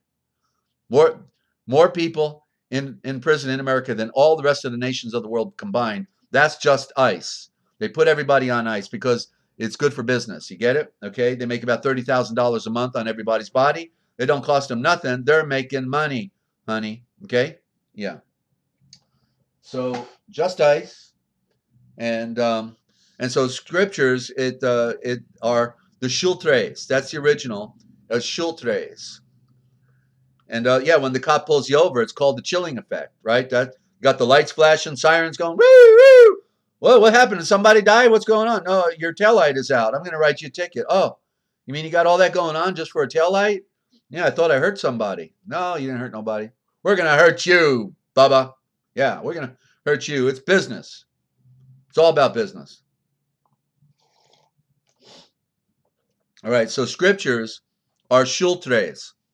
So there's the word primary root for Yeshua in shul, because it's really Yal shul and va. Yeshua is Yashul and va in the original. So shul, there's knowledge, there's school. Just put a C in front of the S, and that's how the Scottish Rite corrupted it, so you never get the picture. And shul, tres, chers is tres, shul tres. Okay, so it means the knowledge of the tray, the knowledge of the three, and the knowledge of the tree. It means the knowledge of the tree of life. The primordial tree of life is sun, earth, and moon. That's the primordial, you see. So the knowledge of the tree, the knowledge of the tray, and yeah, we getting back to original thought is rather interesting, but it's required, ladies and gentlemen. It is an effort, and so after my read of the original gospel, then we're bringing on a friend who's going to read out of the what we call the original gospel, but it is the Aquarian gospel, and I was astounded to find out that somebody was actually giving me a run for my money, and if I'm not careful, maybe reading the original thought better than me. And so I said, well, come on, would you bring it on? And so she said yes. And so have a surprise coming up after my next read I'm going to be doing. Okay, so you're going to want to stay tuned. And you never know, ladies and gentlemen, you just never know who you're talking to sometimes. And so it's I'm pinching myself. All right, actually. So Torah is aura. Aura. The aura is the Torah. So the T, the T is like this. They give it sound in all of our different words, but in Constitution at the end it's a silent T. But where's the S? That's my question. Shun, Constitution, Tion. You see the occult trick, Tion, Constitution. Something missing there, right? Pull out the T, put in an S. But that's the serpent on the cross. You see, they put the S back in there. That's the serpent on the cross. But anyway, so aura means a picture of the essence. So you turn off the T every now and then and see what a word does because it may reveal its hidden meaning. The Torah is the aura. The aura is a picture of the essence. So the Old Covenant stories are a picture of the essence of our own spirituality. Where are we in the story? Coming out of a bondage, out of Mitzrayim, Egypt, or out of the wilderness, which was the next phase, the wilderness, right? Having to learn to do battle, and then coming out, and then ultimately into the promised land, which is symbolic of the great breath of the wind and fire, the Holy Spirit. So the Old Covenant stories are relevant because they're telling us where we are in our own journey. Okay. But you got to know the meaning of the word because, like the word Absalom, okay, Absalom, a significant one, okay, because in the first part of the word is the AB, means that which is first. So Absalom is representing something that was primordial. And then the Shalom, Absalom, what does it mean? The first peace. But what happened to Absalom? It's another story of Adam. If you remember the story, he had the long Aryan hair, the long blonde hair, Absalom, and then but yet he was riding an ass when he was going to battle to kill his father. He was riding an ass. You see, he couldn't do it, and the ass represents the flesh. You see, because even though he had that image of the spirit, which is what is hiding in us, he was riding the ass. In other words, following the lower nature. And so what happened to him? While he's riding the ass, he got his hair caught up in the oak tree, and the ass kept on riding, and he's hanging up in the tree by his hair. The long hair represents knowledge, represents wisdom. He got caught up in his head knowledge. He thought he was something great when he was nothing, you see. And so then he had 3 darts thrown through him, right? And the 3 darts represent, the sting of death, the 3 ages, the 2 ages, the age before the flood, the age after the flood, then the golden age of light ushered in by Yeshua. Okay. Love those happy faces out there and all those hearts as well. Glad you're all tuned in. Okay. You all inspire me. And if you weren't there, I wouldn't be here. Just think about it, right? And of course, if I weren't here, would you be there? That's another question. So, but I think Yeshua has been arranging everything from the beginning of time, don't you, ladies and gentlemen? Of course. So we've just got to go with the flow. We've got to be visionaries and read it for ourselves and hear things that we've never heard before. We've got to hear things we've never heard before. Obviously, if we're just hearing the same old routine on the merry-go-round, Jesus loves you, yes, I know, for the Bible tells me so, that's not going to get you where you want to be. It's deep. It's a deep thing, ladies and gentlemen. So that's right. An ass assumes, right? An ass assumes. He doesn't really look into it. Thank you, Ash. Very good. So letters, okay, and I just saw this morning, actually, for the first time when I was doing my reading. Letters is the corruption with the T's again. You see the T's are in the middle, Letters, and it's lethors. Lethors. Okay, and so what does that? So what does letters mean? If we bring it back to the original thought, it's Lay apostrophe Thors. You can make a capital T. Lethors. Letters are lethors, and lethors means light powers. So letters are light powers, and I just saw that this morning because I've always been calling like the vowels. What I call the vowels are the seeds of light, because they bring light into the shavor, into the word, so that you can see. Okay, the lethors, light powers. So and so that when I was reading in that, oh, I forgot one part. Yeah, let me open it back up in the dictionary on all myths and scriptures. I had on the other page, facing page, I saw something, and it was about Thoth. And I always knew that Thoth in the Mitzrayim pseudo-Egyptian tradition, Thoth is the word for thought. You see, just like happy is also an Egyptian god, right? I mean, they got us using all these words in our modern time that come out of Mitzrayim. And so Thoth is thought. And what does it say here under magic or magical powers? Thoth was the god of writing, the scribe of the gods, and the god of letters, especially of religious literature. That's where it all started. Okay? And so he was supposed to have written the most sacred books and formulas with his own hand, and therein to have set down his knowledge of magic, in which art Isis only was his rival. Okay, so we see here that Isis representing the woman, and this is why the woman gets the bad rap, you see, because it's the play of the dominant, where woman represents nature, and so therefore nature is representing the flesh, and therefore Isis is representing that creation, and so because Thoth then being thought represents Yeshua, okay, and represents the Father. That's first thought is the Father had was he has to create a creation, bring forth life. But and so that's where the battle between the male and female has been going on ever since, you see. And we have to come together is the idea, right? We have to become one again in the great mystery. But anyway, so thought was the god of writing. Yeah, of course. He breathed into Hadam. And then he could communicate, and they made letters. You see, so right there is the element of truth out of the tradition in Mitzrayim. That's what I was saying yesterday, that we could read their literature just to listen to the story, to a tale that will be a direct reflection on our story in our Christian tradition. And Christian is not the right word. Okay, that's another supplement they gave us. They switched out everything, you know. So you can have God, you can have Christ, you can have bless, you can have I believe, whatever that means to you. You can have all those pagan terms, but wasn't Israel faulted for following pagan traditions, right? So we have to move away from the pagan words and get back to the original, because there's power in them. There's very little power, just some power in the pagan. When you have a pure heart, you got to have a pure heart, pure mind. Then you say it was Jesus who led me to Joshua, and Joshua led me onto Yeshua. Then Yeshua led me onto Yeshulanva, the most primitive and original of that terminology. It's a journey. Okay, you're welcome, Mew Mew. Okay, good to have you. Thank you for all those hearts. Beautiful.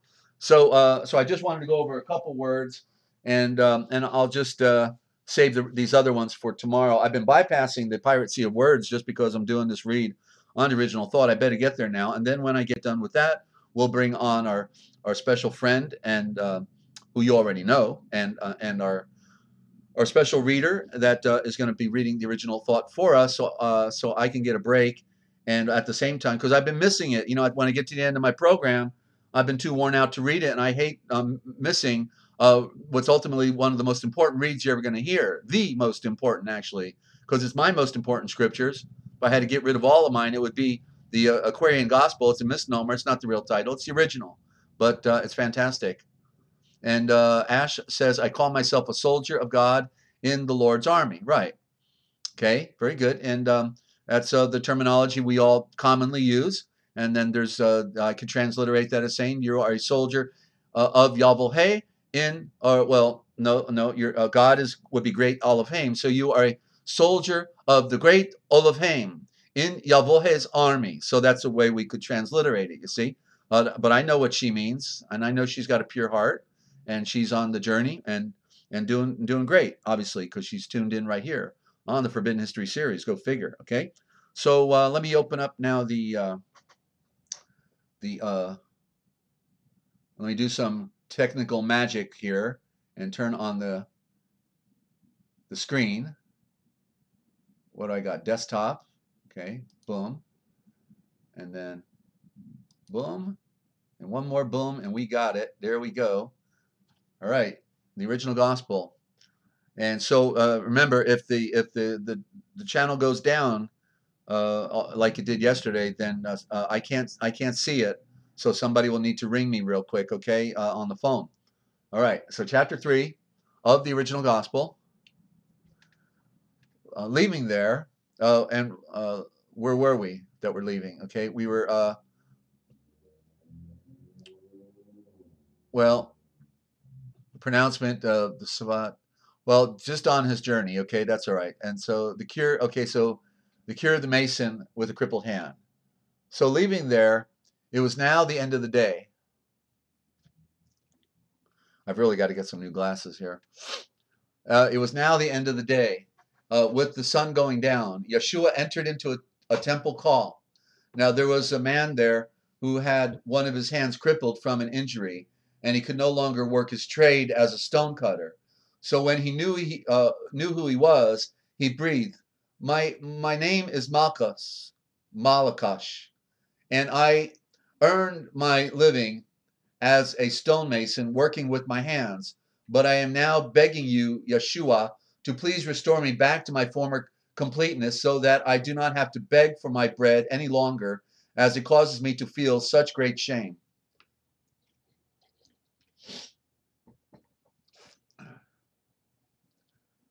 Okay, by now the Amen priest, those hoods, I like hood, you know, that's an oxymoron too. The priesthood was watching him like a hawk to see if he would heal on the Shabbat, Dayel, the Shabbats, so that they could then easily inform on pressing legal charges against him before the High Court of Justice. Justice, of course. He then addressed the man with the stricken hand and breathed, Please stand up and come forward into the center. He then breathed out, Who among you here, having any sheep, if one of them were to fall into a ditch on the Shabbat's day, would not immediately take a firm hold on him and pull it out? Now, is not a blood of the earth of far greater value than that of a lamb? He further breathed before them. Is it permitted and lawful to heal on the Shabbat's Dayel, to perform and fulfill the walk and work of light, or that of blindness, or darkness, to do good, or to perpetuate and extend an injury, to restore a life, or to put it down and invalidate a life? Isn't it the Shavor, the flaming sword of fire, the royal center to perform the walk and the work of light, and not that of darkness or emptiness on the Shabbats? But they all just sat there, remaining completely silent.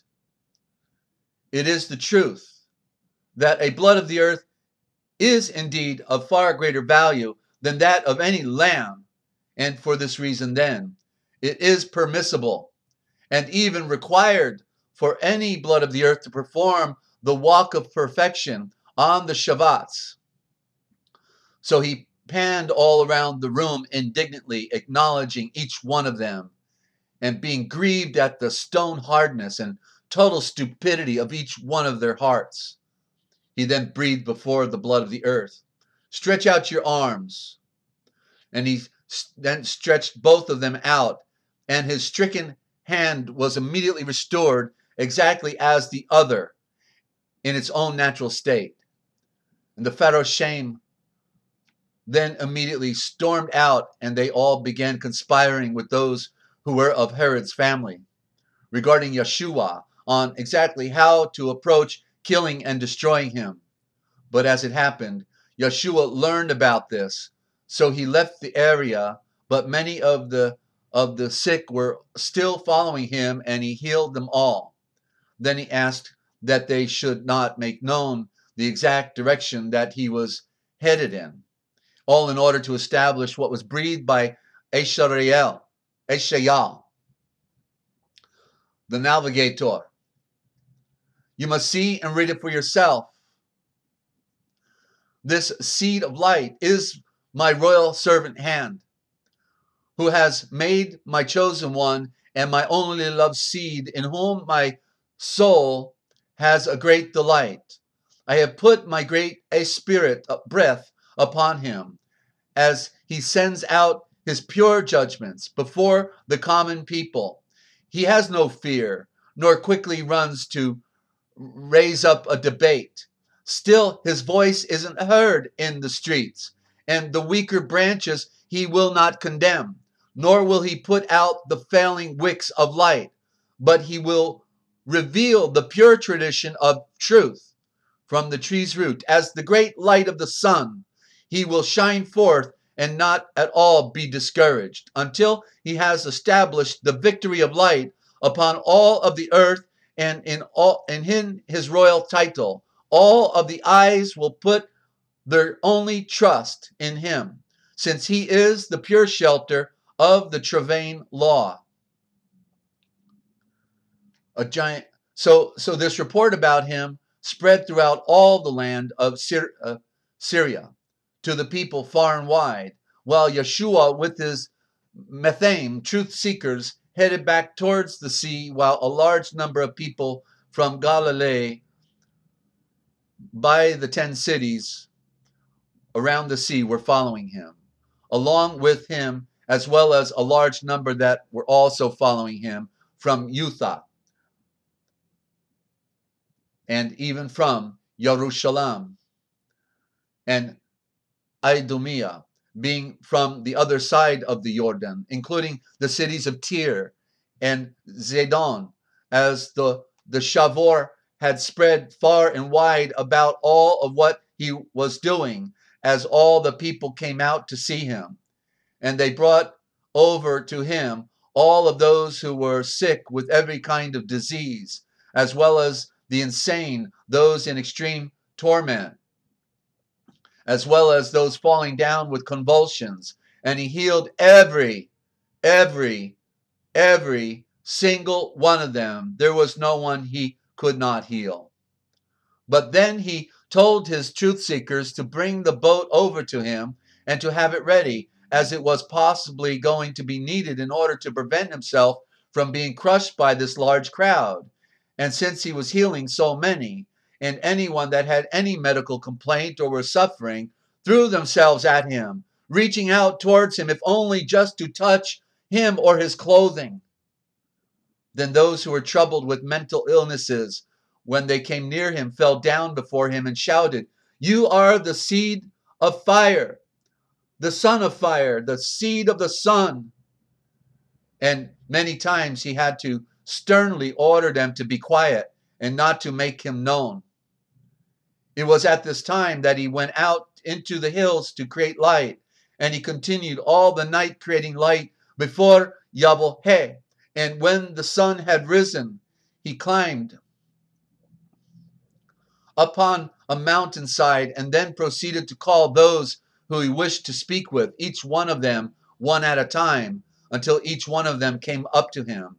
This is when he officially chose the 12, who would then be the closest ones near him, who he would officially send out as his royal messengers, Malachim, to reach out with his voice to the entire world through them. And he gave them power and authority over all of the impure winds and conditions, to restore the mentally ill back to sanity, to heal or drive out plagues and every form of sickness that is found within blood of the earth, to be the true Naga healers and pure breathers of the light force. So he appointed the 12 who he called the Malachim, the royal messengers, being the royal voice of knowledge for all of the creation of the light. There was Shemun, who he gave the title of Kephe, misnomered as Peter, by meaning the holder of the fiery keys of the creation of light. Yaakov, the seed of light that goes round, and his brother Yochanun, the turning fire of the great Father of light who comes quickly, both being the code sons of Zebedee, meaning the sons with the gift of writing, because they were Levitical scribes, who he gave the power of Ba Neel Rakshe Boanerges, which means the sons of thunder fire. Antrav,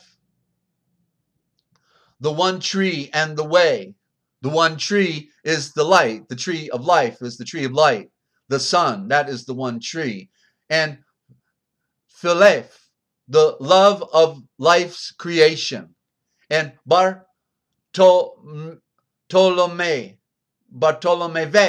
born of the son of the garden spring. That's the May. That's what we want. We want paradise is represented by the month of May. And Mathul Shelah, at the end of all time comes the true protective healing eye of love. And Toma, the duplicate. And Yaakov, Yaakove, the seed of the sun, son of Bar Alpha Zeus, born of the perfect creation. And Theateo, the perfect thoughts of the true I, the true A. And by the royal light of the moon Shemun, Simon, a political zealot of the Quana, a Canaanite. And then finally, Judas the Iscariot, Judas the Issachari patriot. Issachari, who everybody thinks is his last name. They didn't tell us, did they? It was a sect of the Issachari, a patriot movement. He was betrayed by a patriotic group. Okay? Those who wanted to save the world instead of transcend the world, you see. So that's Yudash, a Levitical scribe who also betrayed him. The Sermon on the Mount. Then descending with them. So this is just before, see, you're hearing some of the lost writings now.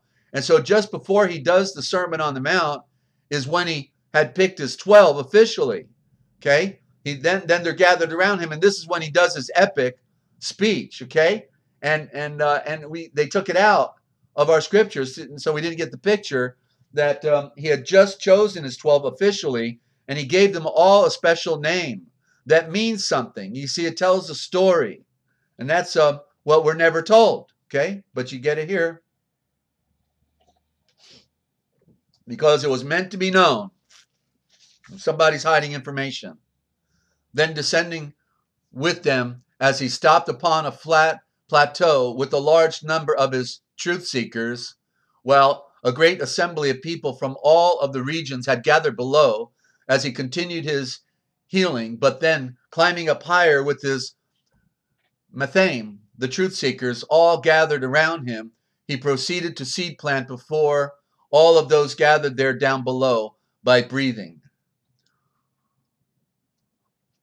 Baruch Keeth, born of the endowment and the enlightenment with the mind's eye for seeing in the night, are all of the humble and gentle-natured who love and look for the truth.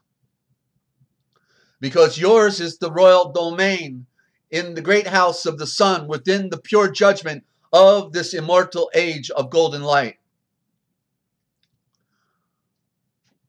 The royal domain of Yahweh, which has all been written in the stars, that you have been so long looking for, is not an empire of war, conquest, nor perpetual domination, nor is it the right of any Hebrew to exercise his own domination over any other foreign nation, but it belongs exclusively to the humble, the meek, and the pacifist. It does not come as a cure for all of the outward misfortunes, or for the many political wrongs that occur, nor for the relief of vindictive hearts while suffering under oppression. But it does speak of comfort within answers for all of those who are bowed down under these misfortunes from life. But rather, Barucheth, born of the endowment and the enlightenment, with the mind's eye foreseeing in the night, are all of you. You who are suffering and waiting for your vindication, because your relief has now come. Now you are expecting the Moshiach to vindicate the weak against the strong, to repel injury and to revenge insults, in that he will establish his realm with a blood-stained sword, Shavor, and defend it then by that Shavor, sword. But instead, what I am breathing for you is that Barucheth, born of the endowment and the enlightenment, with a mind's eye foreseeing in the night, are all of the kind-hearted and the obedient, for they will be true sovereigns upon the earth. Only the loyal and the kind are those who are to flourish in the golden age of the Moshiach. They are the ones who will gratify themselves in the overabundance of the eternal peace found within the truth from the tree's root in a day without end. Yet you come to me expecting some great sign, signal from the sun, and to be fed with munna falling from the sky as your fathers were fed out in the desert. But I promise you nothing like that, because the Barucheth, the endowment and the enlightenment, with a mind's eye foreseeing in the night, from my royal domain belongs only to those who hunger and thirst for a just and equity of balance and equality, so that the souls and minds of those who are in need can be filled with the perfection of the pure shelter within the Travain law of light. For these are the only ones who will be completely filled and satisfied within themselves, within the day without end, the eternal long walk. You are expecting under the Moshiach a rule of hostile retaliation in fiery anger and vengeance, in that he will rule with a shavor, a sword of glistening steel, while he cuts and slays all of his enemies into tiny little pieces, just like a potter's broken clay jar. But instead, what I have come to announce is the greatest Baruchem, the Barucheth, endowment, born of the endowment and enlightenment, with a mind's eye foreseeing in the night, on all of the merciful, who consistently forgive others and turn the other cheek.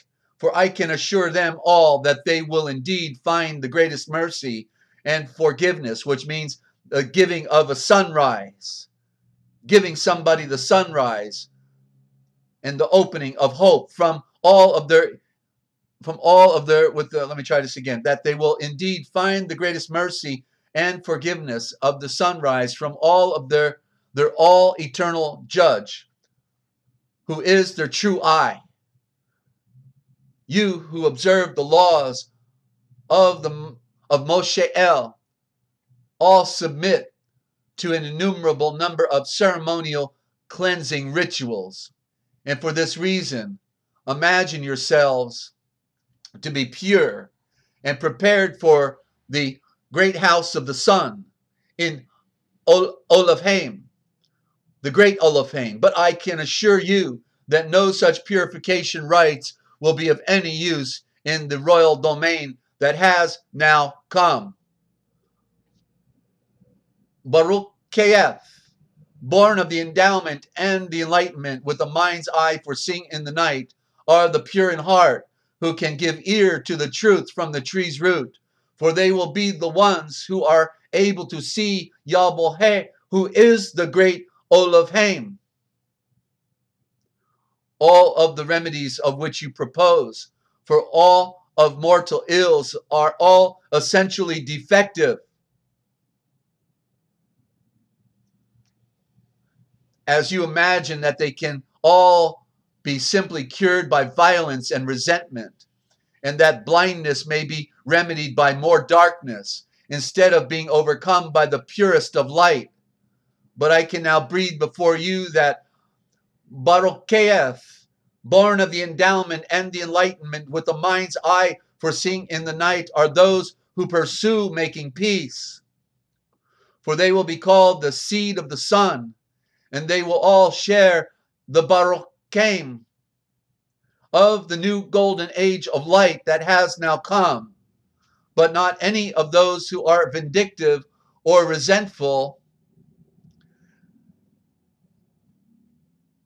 and Barucheth, born of the endowment and the enlightenment, with the mind's eye for seeing in the night, are all of those who are hated and then persecuted by false justice, just ice, where there is no escape to be found, all for putting on the perfection of light in the pure shelter of the Trevane law, because yours is the royal domain in the great house of the sun. It's right here. It's right now.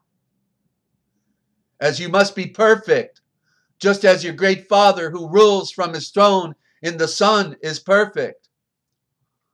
Barucheth, born of the endowment and the enlightenment, with a mind's eye for seeing in the night, are all of you, whenever people revile, curse, slander, and or persecute you, and speak every vile thing against you falsely on my account and against my royal title.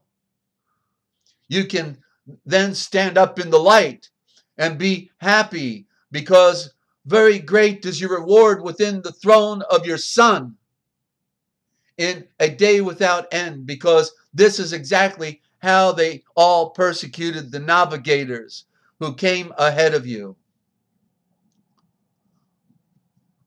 Born of the endowment and the enlightenment, with the mind's eye for seeing in the night, are all of those who have been persecuted by their own hearts, who persecute themselves, for these are truly the ones who have come to know the great Father of light, who rules from his throne in the sun.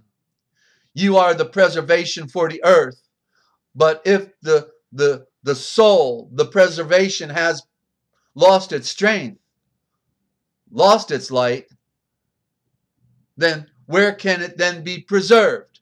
Where is the power? And where is its preservation then to be found?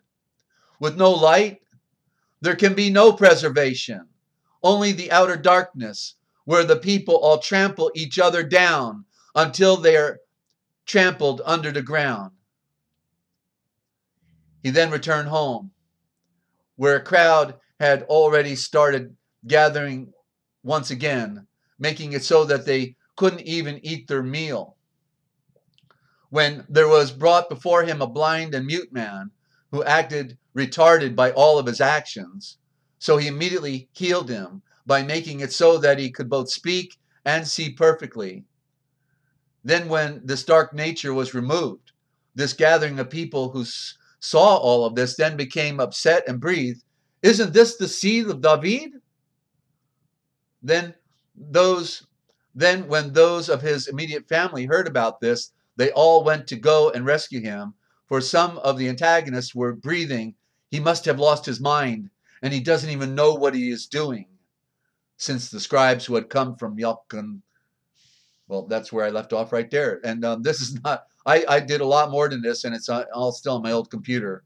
But there you go, ladies and gentlemen, and you just got a sample of the original gospel. We're going to take a musical interlude. I'm going to give out some information. I'll tell you where I just got this version of the gospel as well. Okay, and where is my stand by for a minute? I can't talk and think at the same time. Here, hang on.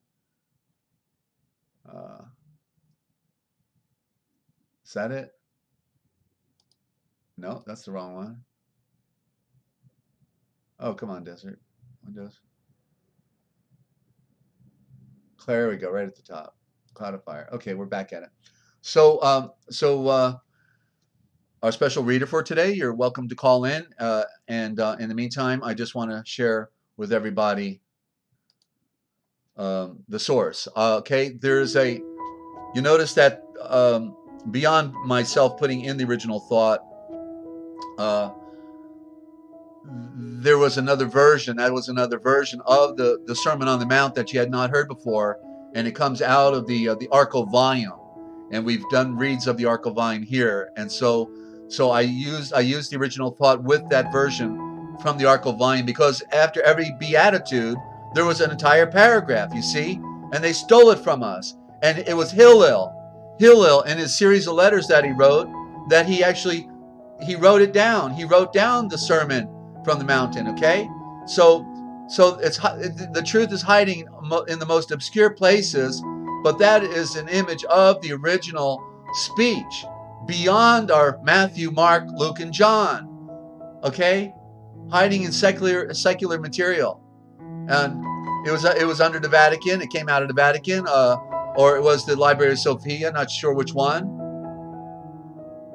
Hey, Jason, thank you so much.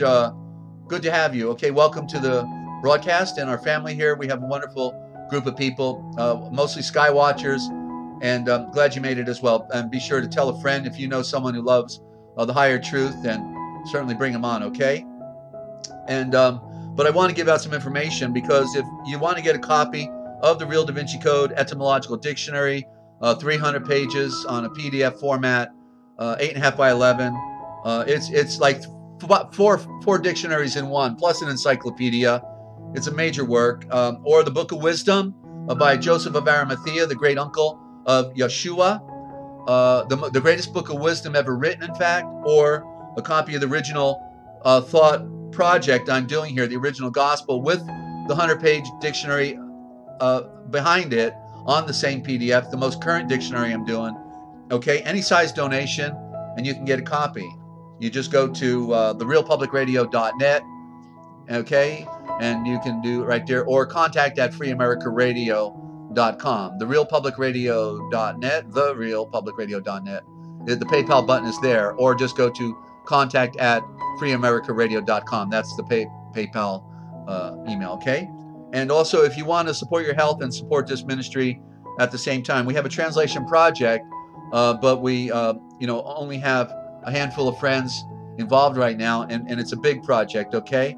You can go to healthwalk.basicreset.com. That's healthwalk, all one word, healthwalk.basicreset.com. And yeah, you can call in now, okay? And then if you sign up and get a free account, your own online health food store, and they have good upfront commissions, then you can be supporting this project as well as supporting your health, ladies and gentlemen. They got life-saving health products there, and I've been using them these products for several years now, and especially the ionite mineral is very important. Everyone is short on minerals, and we're still waiting for our phone call, and I don't know. I know I'm not speaking a foreign tongue here. Is our caller coming in? Come on down. There we go. All right.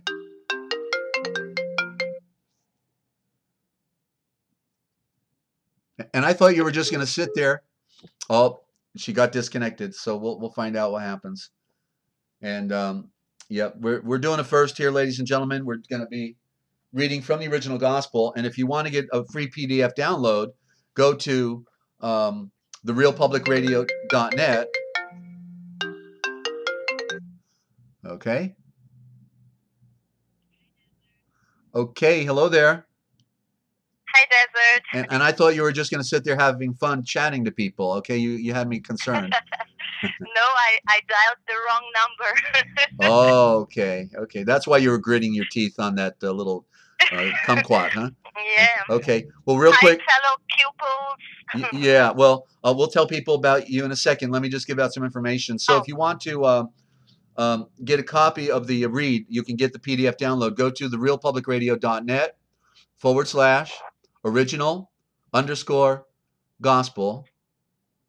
.html. That's therealpublicradio.net/original_gospel.html. Okay, and then also the PDF download is at the bottom for the Aquarian Gospel, but it is the original Gospel. That's a misnomer. They didn't want us to get the picture. Okay, and then you can click on the book. You can click on the book, and it will take you right to Amazon. You can get the hard copy, the 1919 reprint edition. The introduction is basically worthless because it's not telling the truth. You judge a book by reading it, and when you get to the end, it's going to blow your mind. This is the most profound book of wisdom in 182 chapters. The gospel, the true original story, the star message of Yeshua, the Mashiach. Okay, it is his life story. He had a life, and it makes sense that the one who made the universe could afford to produce a story about his life, especially when he was friends with Yochanan from childhood. Okay, that's why he was the most loved. He was the most loved because he, was hanging out with John from childhood. That's why he was the most loved. Okay, they were boyhood friends, and we never get that picture, but you do when you read the original gospel. So much in here, it's a mind blower, ladies and gentlemen. And so yeah, we're going to do a read today, and it will start in chapter 32. If you got the PDF, turn to chapter 32. But in the meantime, I just want to say thank you to Ya Love, who's on from Deutschland out there in the old countries, and she called me one day to just touch base, and I found out that she was taking notes. She was playing every program, stopping it, writing down, and just eating it all up, and the manna from heaven and the original thought. And she and then ultimately, in talking to her a couple times, I found out that she was actually mastering the read of the original thought in the original gospel. And so I'm so compelled that I said, look, people need a little bit of inspiration. Would you please bring it on?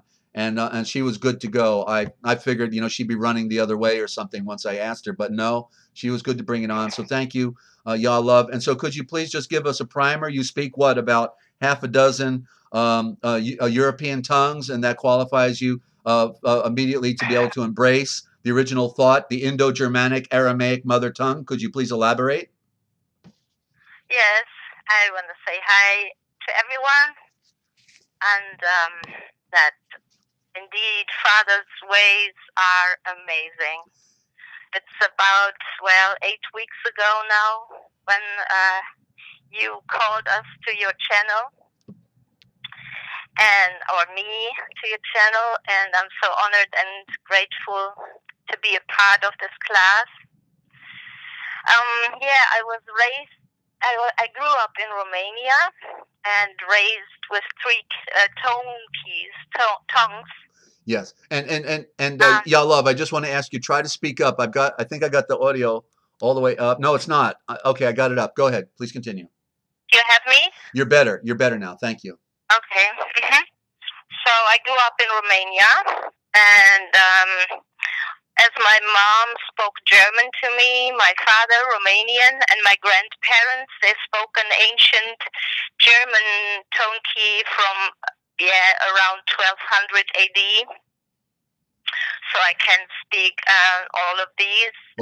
What you just said was you speak a primitive Germanic that is not and mixed with Saxon. It's not actually a written tongue, but it is oral, right?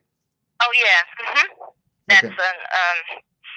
Just sound, and nobody ever wrote it down. So it's a mix of Old English, Flemish, Netherlandish, and so on. So when, for example, I studied the KJV first, King James version first, I thought, wow, that's almost like my my ancient Germanic tone key or dialect. And I also have friends all around the world that speak Spanish, Italian, Hungarian, and so on. So I always try to learn something new. And first I listened to your Uncommon Awareness series where Dr. Lorraine is interviewing you. May she rest in peace. And yeah, through all my life experience, I knew immediately this is true and deep information. So I spent hours and hours listening to the Forbidden History channel, series channel. And when I heard all about the live reading broadcast and the transliteration and so on, I was all eyes and ears. Yeah. And since then, I joined you. Yeah. And you actually had made, and the rest is history, as they say, right? And so, and so you actually helped me to make connections with being that you are proficient in the Germanic. You were helping me make connections within the shavors, within the words that I would not have made if I had not made the connection with you. And so, and then you told me when I had asked you over the last couple of days if you would do this, then you implied that you, when you read the King James, you were able to connect it with the older Germanic that's unwritten, I think it was. Correct me if I'm wrong, but that the ETH is a similar style that you saw in the Germanic Saxon combination, and that because what I had ultimately pointed out was that whereas when I was learning about scriptures and they moved away from the ETH, in like when we say saith, breatheth, faith, the ETH at the end of the word, we all thought that was just like primitive nonsense. But what I finally concluded was that it was of a sacred nature, and that it meant of the ether, of the higher order, and that's why they had that attached to the words. And then you told me you saw it in the primitive Germanic. Yes, exactly. Yeah. Yeah. And so you were having a connection with the King James, even though we know it's a very poor translation and manipulated by the occult, like they all of them are. So so that is just amazing to have these connections. And so you just were listening, taking notes, and then I found out that you were actually and you're reading it for me to show me how you do it. You literally we're going further, and like when I will back off and not use some of the words like a spark, I don't do it most often because I just feel like I'm going too far and I'm losing my reader. But yet she was doing it with every word, and she was. I love that. I love. Yeah, well, it's the original. You see, you're just embracing the original, and with a couple other words. And so once I saw that she was like upstarting me and taking it further than I was willing to go, then I said, okay. I gotta get this lady on the program here, because it will just help everybody realize how easy it can be. She had a little advantage with the knowledge of being multilingual, but still it is a science, and it's exact science, and you can learn it. And Hans, welcome to the program. Good to have you. And so what Yalov is going to do is simply read starting in where we left off on chapter 32. We'll do perhaps about 3 chapters today for a primer, because this is an introduction, and she's willing to come on every day as long as she's available. And when she's not, I will pick it up and continue from there. And also, and by the way, I found Yalov. Okay, I literally, when I saw on one of the Skywatchers channels, and it said, how everybody's got a funny name, and she had Yalov, and I said, well, geez, she's got to be interested in what I'm talking about. And I subscribed to her channel. Next thing I know, she's listening in. Then I get a call from Germany, and she's just, complimenting the work, and so I'm just absolutely.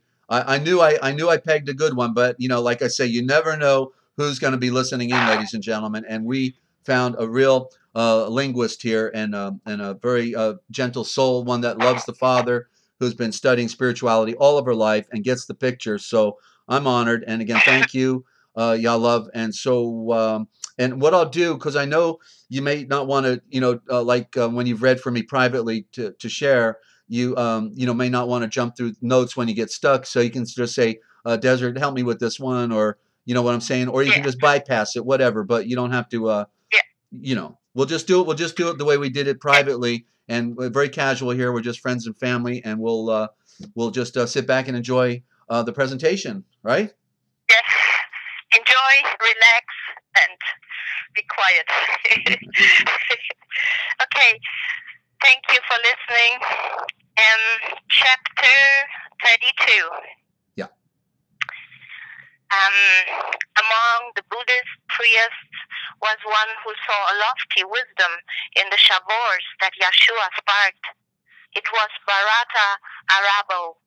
Together, Yeshua and Bharata read the Judean Psalms and Prophets, read the Vedas and Avesta and the wisdom of Gautama. And as they read and talked about the possibilities of blood of the earth, Bharata breathed. Blood of the earth is the marvel of the universe. He is part of everything, for he has been a living thing on every plane of life. Time was when blood of the earth was not, and he was a bit of formless substance in the molds of time, and then a protoplast. By universal law, all things tend upwards to a state of perfectness. The protoplast evolved, becoming worm, then reptile, bird, beast, and then at last it reached the form of blood of the earth. Now, blood of the earth himself is mind, and mind is here to gain perfection by experience. And mind is often manifest in fleshy form, and in the form best suited to its growth. So, mind may manifest as worm, or bird, or beast, or blood of the earth. Yeah, and by the way, I just want to jump in because I know people are listening and saying, well, what's that all about? And you just have to wait to hear Yeshua's response, okay? Because that's coming up. Yeah. Exactly. So, he is an evolutionist. So, mind may manifest as worm, or bird, or beast, or blood of the earth. The time will come when everything of life will be evolved unto the state of perfect blood of the earth. And after blood of the earth is blood of the earth in perfectness. He will evolve to higher forms of life. And Yeshua breathed. Bharata Arabo, who taught you this? That mind which is the blood of the earth may manifest in flesh, or beast, or bird, or creeping thing? And Bharata breathed. From times which blood of the earth remembers not, our priests have told us so, and so we know. And Yeshua breathed. Enlightened Arabo, are you a mother star mind? And do not know that blood of the earth knows not by being told? Blood of the earth may believe what others say, but thus he never knows. If blood of the earth would know, he must himself be what he knows. Do you remember, Arabo, when you were an ape, or a bird, or worm? Now, if you have no better proving of your plea than that the priests have told you so, you do not know, you simply guess. Regard not, then, what any blood of the earth has breathed. Let us forget the flesh and go with mind into the land of fleshless things. Mind never does forget. And backward through the ages, mother star minds can trace themselves, and thus they know. Time never was when blood of the earth was not. That which begins will have an end. If blood of the earth was not, the time will come when he will not exist. From Yahweh's own record book we read, the triune Yahweh breathed forth, and 7 winds, 7 spirits stood before his face. The Hebrew called these 7 spirits Elohim. And these are they who in their boundless power created everything that is or was. These spirits of the triune Yahweh moved on the face of boundless space, and 7 ethers were, and every ether had its form of life. These forms of life were but the thoughts of Yahweh, clothed in the substance of their ether planes.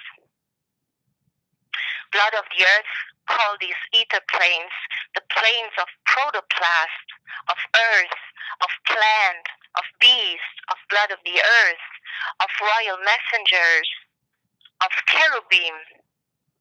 These planes, with all their teeming thoughts of Yahweh, are never seen by eyes of blood of the earth in flesh. They are composed of substance far too fine for fleshly eyes to see, and still they constitute the soul of things, the soul of things.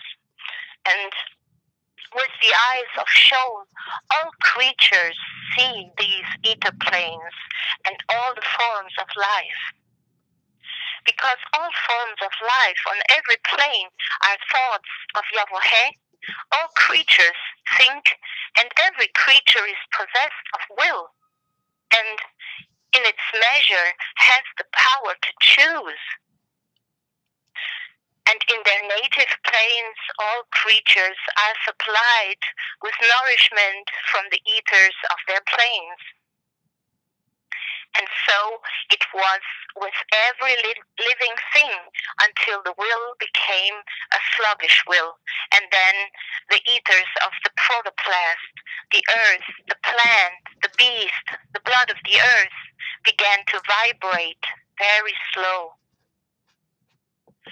The ethers all became more dense, and all the creatures of these planes were clothed with coarser garbs, the garbs of flesh, which blood of the earth can see.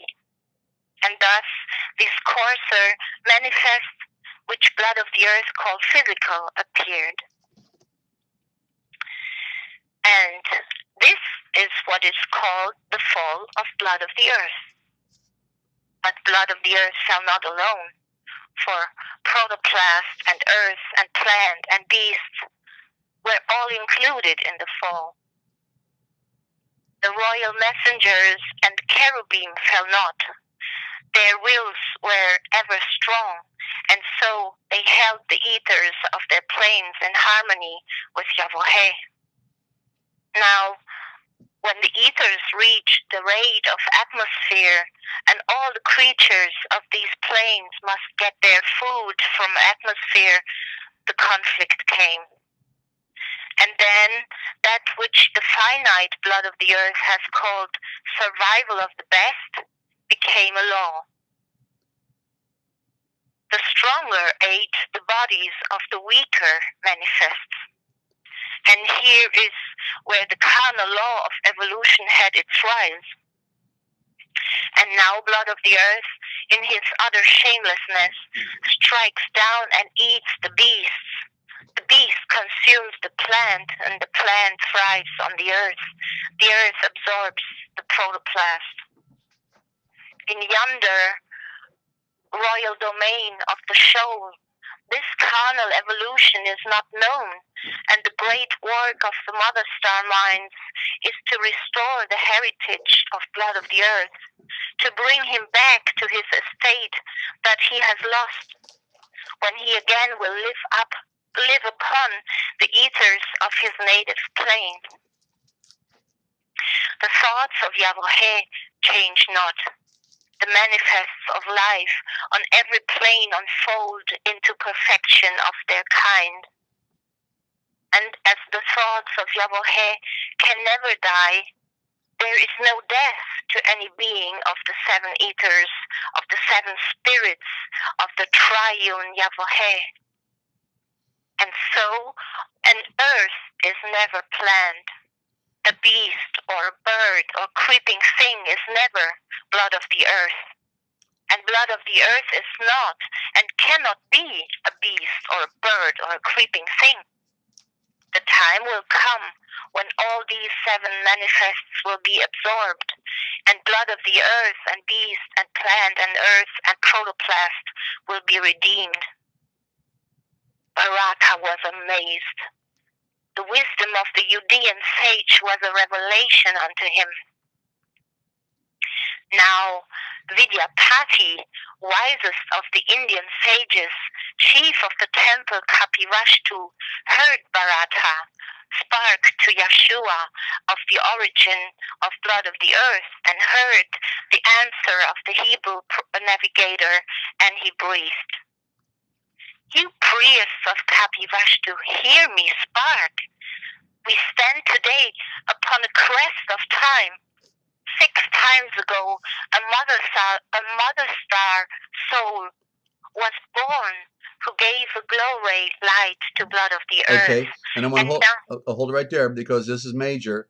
Okay, on verse 42 in chapter 32 in the original gospel, aka Aquarian, this is talking about Hadam, and what it literally says is 6 times ago a master soul was born, but it's 6,000 years ago a mother star mind was born who gave the a radiant light to mankind, and is now a master, and now the master sage stands here in the temple Kapilavastu. So he's talking about the initiation of the Aryan race 6,000 years ago, when the Hadam came out of Eden into the garden, and literally it's captured the essence of that right here in this book, which is proof of its pure origin. When it talked about the civilizations that came, the 4 main civilizations on earth earlier, like verse 20, chapter 26.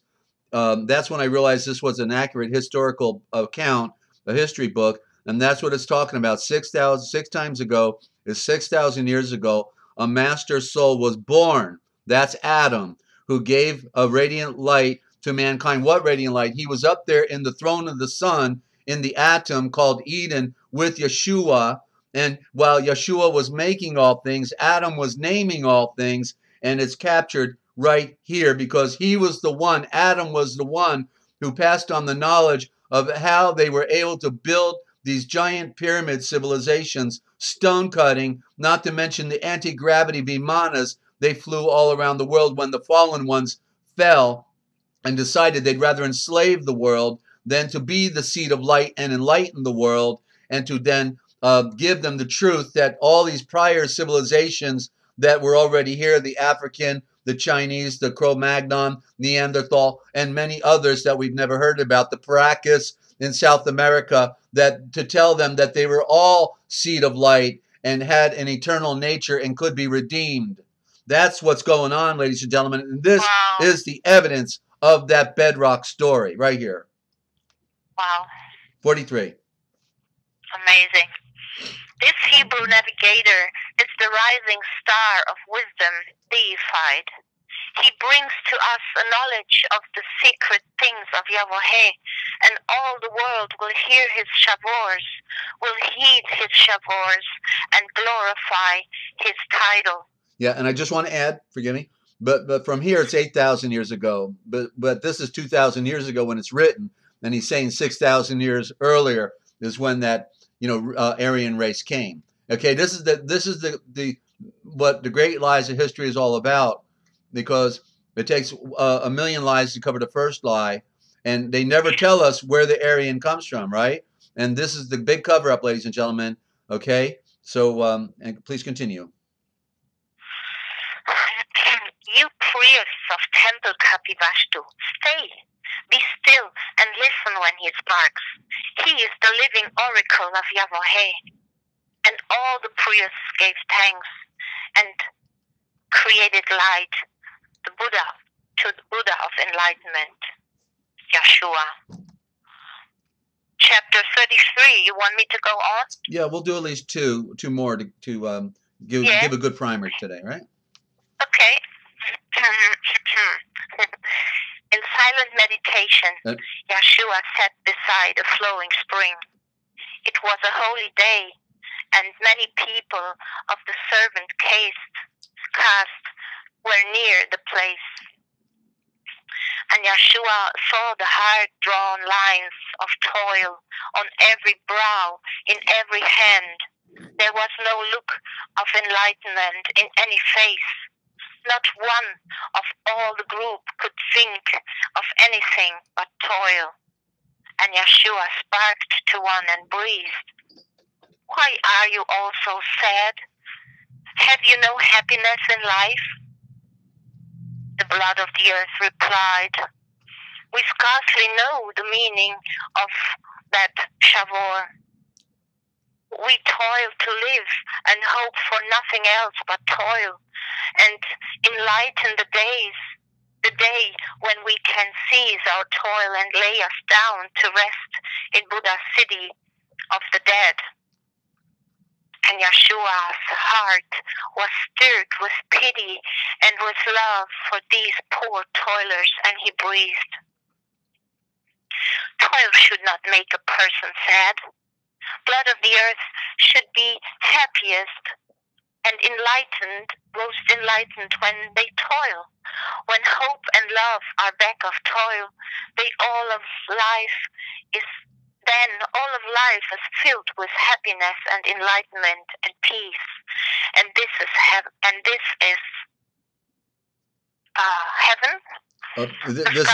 This is the illumination. Heaven would be illumination here. Oh, and this is the illumination. Do you not know that such an illumination is for you? The blood of the earth replied, of illumination we have heard, but then it is so far away, and we must live so many lives before we can reach that place. And Yeshua breathed, my brother, blood of the earth, your thoughts are wrong. Your enlightenment is not far away. It is not a place of metes and bounds. It's not a country to be reached. It's not a state of mind. Oh, I'm sorry. It is a state of mind. Yahweh never made an illumination for blood of the earth. He never made a hell. We are creators, and we make our own. Yeah. Now, well, here would be Nirvana, just to clarify, because I was taking a note while you're doing it. But the what verse is that? 9. 9. Okay, so Yahweh never made. Here it says a heaven, but we would, in that sense, we would call it the Nirvana, let me see here. It never made a heaven for blood of the earth. He never made a hell.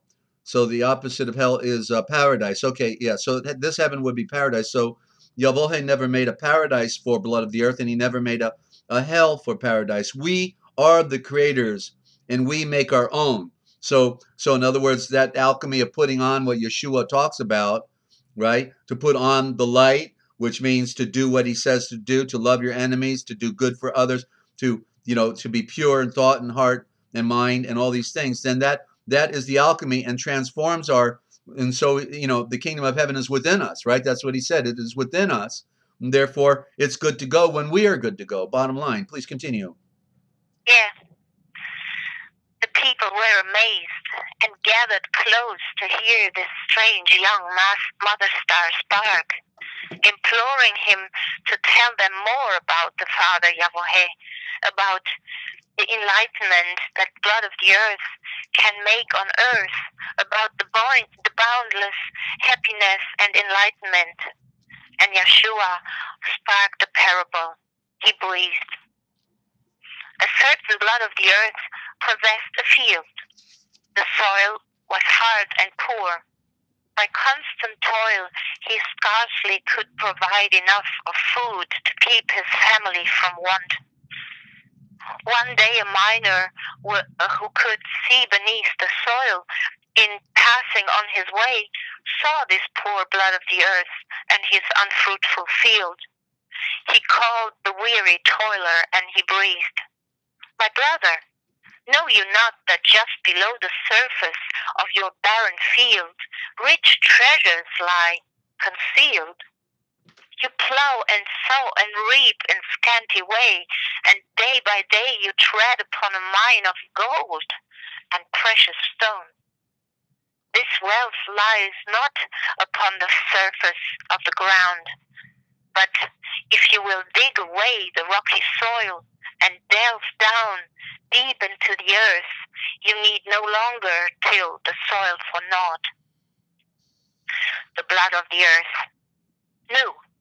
The miner surely knows He breathed, and I will find the treasures hidden in my field. And then he dug away the rocky soil, and deep down in the earth he found a mine of gold. And Yeshua breathed.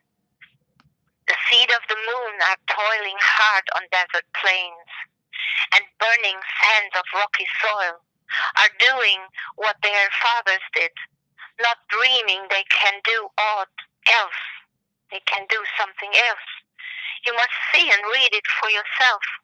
A mother star comes and tells them of hidden wealth, that underneath the rocky soil of carnal things are treasures that no blood of the earth can count, that in the heart the richest gems abound, that he who wills may open the door and find them all. And then the people breathed, make known to us the way that we may find the wealth that lays within the heart. And Yeshua opened up the way. The toilers saw another side of life, and toil became enlightenment. Yeah, and we'll read right to the end of the section, because the section ends. Hang on. Yeah, after what's that? Yeah. You're sweating? No, it's okay. They don't have air conditioners in Deutschland. I didn't know that. So no, she's toughing it out there. Just a little fan. Yeah, and so but we'll read right to the end, which is 35 is the last chapter in that section there. Okay, and then it will be a wrap for today. And but we're doing an extended read. We'll do one or two on the other days, depending upon how things are flowing. And then I will always follow with the the history of the church. We'll do that last. Okay. I'm not sure. We're playing it by ear. We're learning as we go, ladies and gentlemen. But you are tuned in right here to the RealPublicRadio.net, the Forbidden History series, and special read by Yah Love, obviously of divine intervention here. That he obviously made me know how to pick them. She had the name Yah, and that got my attention. So anyway, this is really great, and I'm looking at the reaction of everybody, and they just love hearing this. I hope you're still there, everybody. Okay. They're still there. I don't see you, so yeah. I'm just reading for you. I'm breathing, and chapter 34. Mm-hmm. It was a gala day in sacred Kapivashtu. A throng of Buddhist worshippers had met to celebrate a jubilee, and priests and mother stars from all parts of India were there. They taught, but they embellished little truth with many chavors. And Yeshua went into an ancient plaza and taught. He sparked of Father, Mother, Yahweh. He told about the brotherhood of life. The priests and all the people were astounded at his chavors, and they breathed. Is this not the Buddha come again in flesh? No other one could spark with such simplicity and power. And Yeshua sparked the parable. He breathed. There was a vineyard, all unkept. The vines were high, the growth of leaves and branches great. The leaves were broad and shut the sunlight from the vines. The grapes were sour and few and small. The pruner came. With his sharp knife, he cut off every branch, and not a leaf remained, just root and stalk and nothing more. The busy neighbors came with one accord and were amazed and breathed to him who pruned, "You foolish blood of the earth, the vineyard is despoiled. Such desolation, there is no beauty left. And when the harvest time shall come, the gatherers will find no fruit." The pruner breathed, "Content yourself with what you think, and come again at harvest time and see." And when the harvest time came, on the busy neighbors came again. They were surprised. The naked stalks had put forth branch and leaf, and heavy clusters of delicious grapes waved every branch to the earth. The gatherers rejoiced. as day by day they carried the rich fruitage to the press. You must see and read it for yourself, the vineyard of Yahweh. The earth is spread with human vines. The gorgeous forms and rites of blood of the earth are branches, and their shavors are the leaves. And these have grown so great that sunlight can do no longer reach the heart. There is no fruit. You must see and read it for yourself. The pruner comes, and with a two-edged knife he cuts away the branches and the leaves of shavors. And naught is left but unclothed stalks of human life.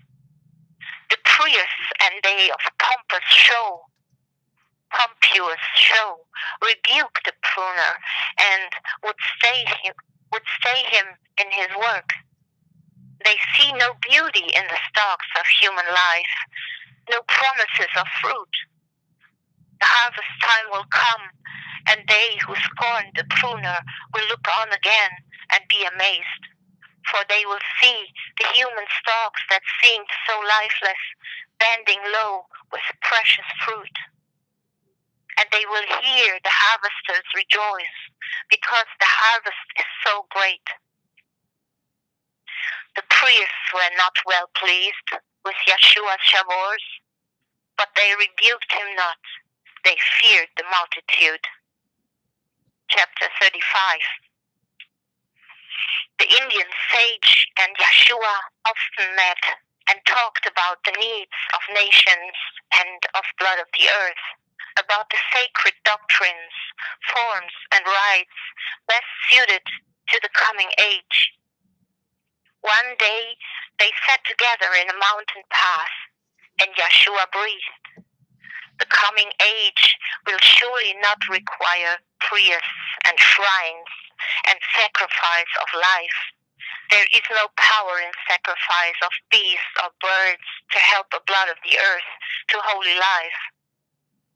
And Vidyapati breathed, "All forms and rites are symbols of the things that blood of the earth must do within the temple of the soul.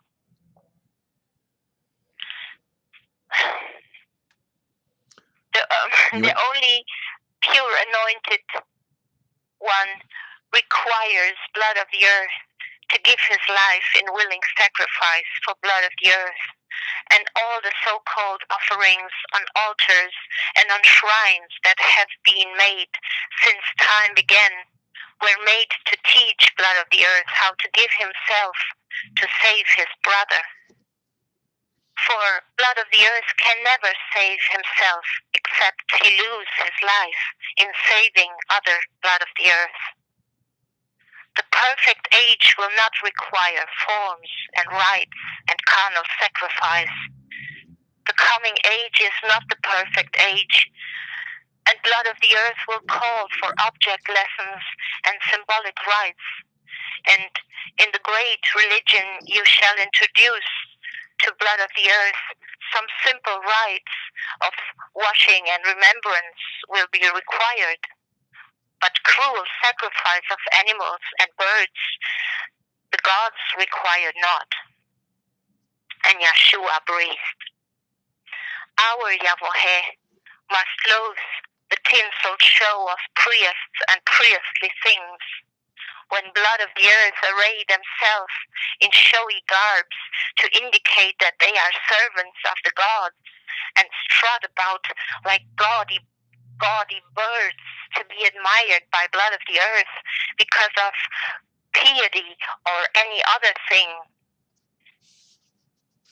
The only true anointed, pure great breath of light must surely turn away in sheer disgust.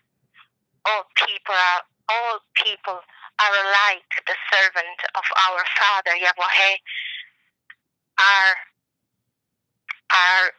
royal rulers and priests.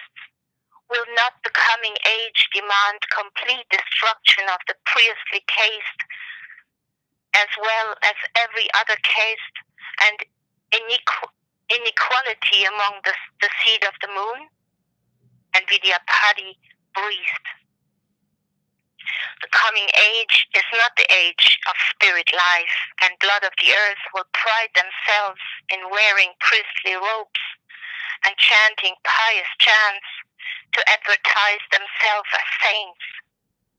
The simple rites that you will introduce will be extolled by those who follow you, until the sacred service of the age will far outshine in gorgeousness the priestly service of the Brahmic age. This is a problem blood of the earth must solve. The perfect age will come when every blood of the earth will be a priest, and blood of the earth will not array themselves in special garb to advertise their piety. And when we pick it up tomorrow, ladies and gentlemen, we will be in section 7, Zayon, Life and Works of Yeshua in Tibet and Western India. And Yalav, thank you so much for a fantastic first presentation on the Forbidden History series. Thank you for listening, everybody. And of course, live forever, and let there be light. Let there be light. Peace and love, Yalav. We'll talk to you later. Yeah. Bye-bye. Yeah. Bye. And you just got the Forbidden History series right here, ladies and gentlemen. It's what they didn't want you to know that we tell right here. And here we are making history, being a part of history, and with all of you. And it's interesting, the things that we don't know. And we're going to try to go down that road and pick apart all the things that have been wrapped up and hidden away, and bring it to you right here, because somebody's got to do it. You know that, and that's why I'm here. And so it's all about you, and what are we going to do with the short time we have, ladies and gentlemen? It's a tough world to get through. Okay, so just don't forget, I'm Desert Owl telling you, if you want to know the future, then you simply need to look for the Forbidden History. It's what they didn't want you to know that we tell right here. Thanks for tuning in. Do tell your friends, won't you? And let there be light.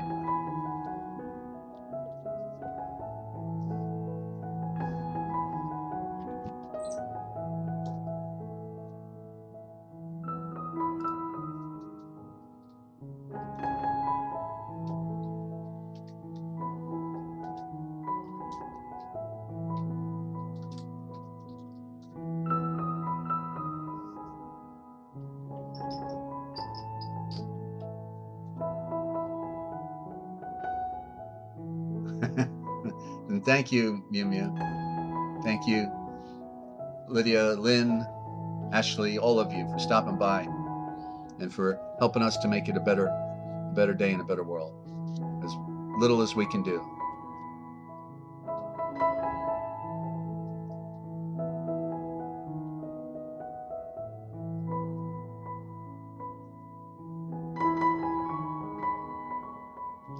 Thank you, Ninja. Way to go.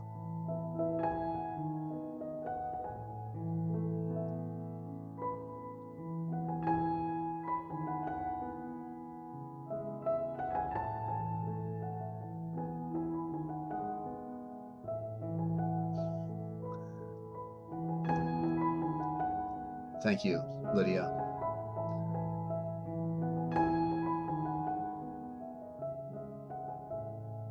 Absolutely. Okay, Ash. Good to have you.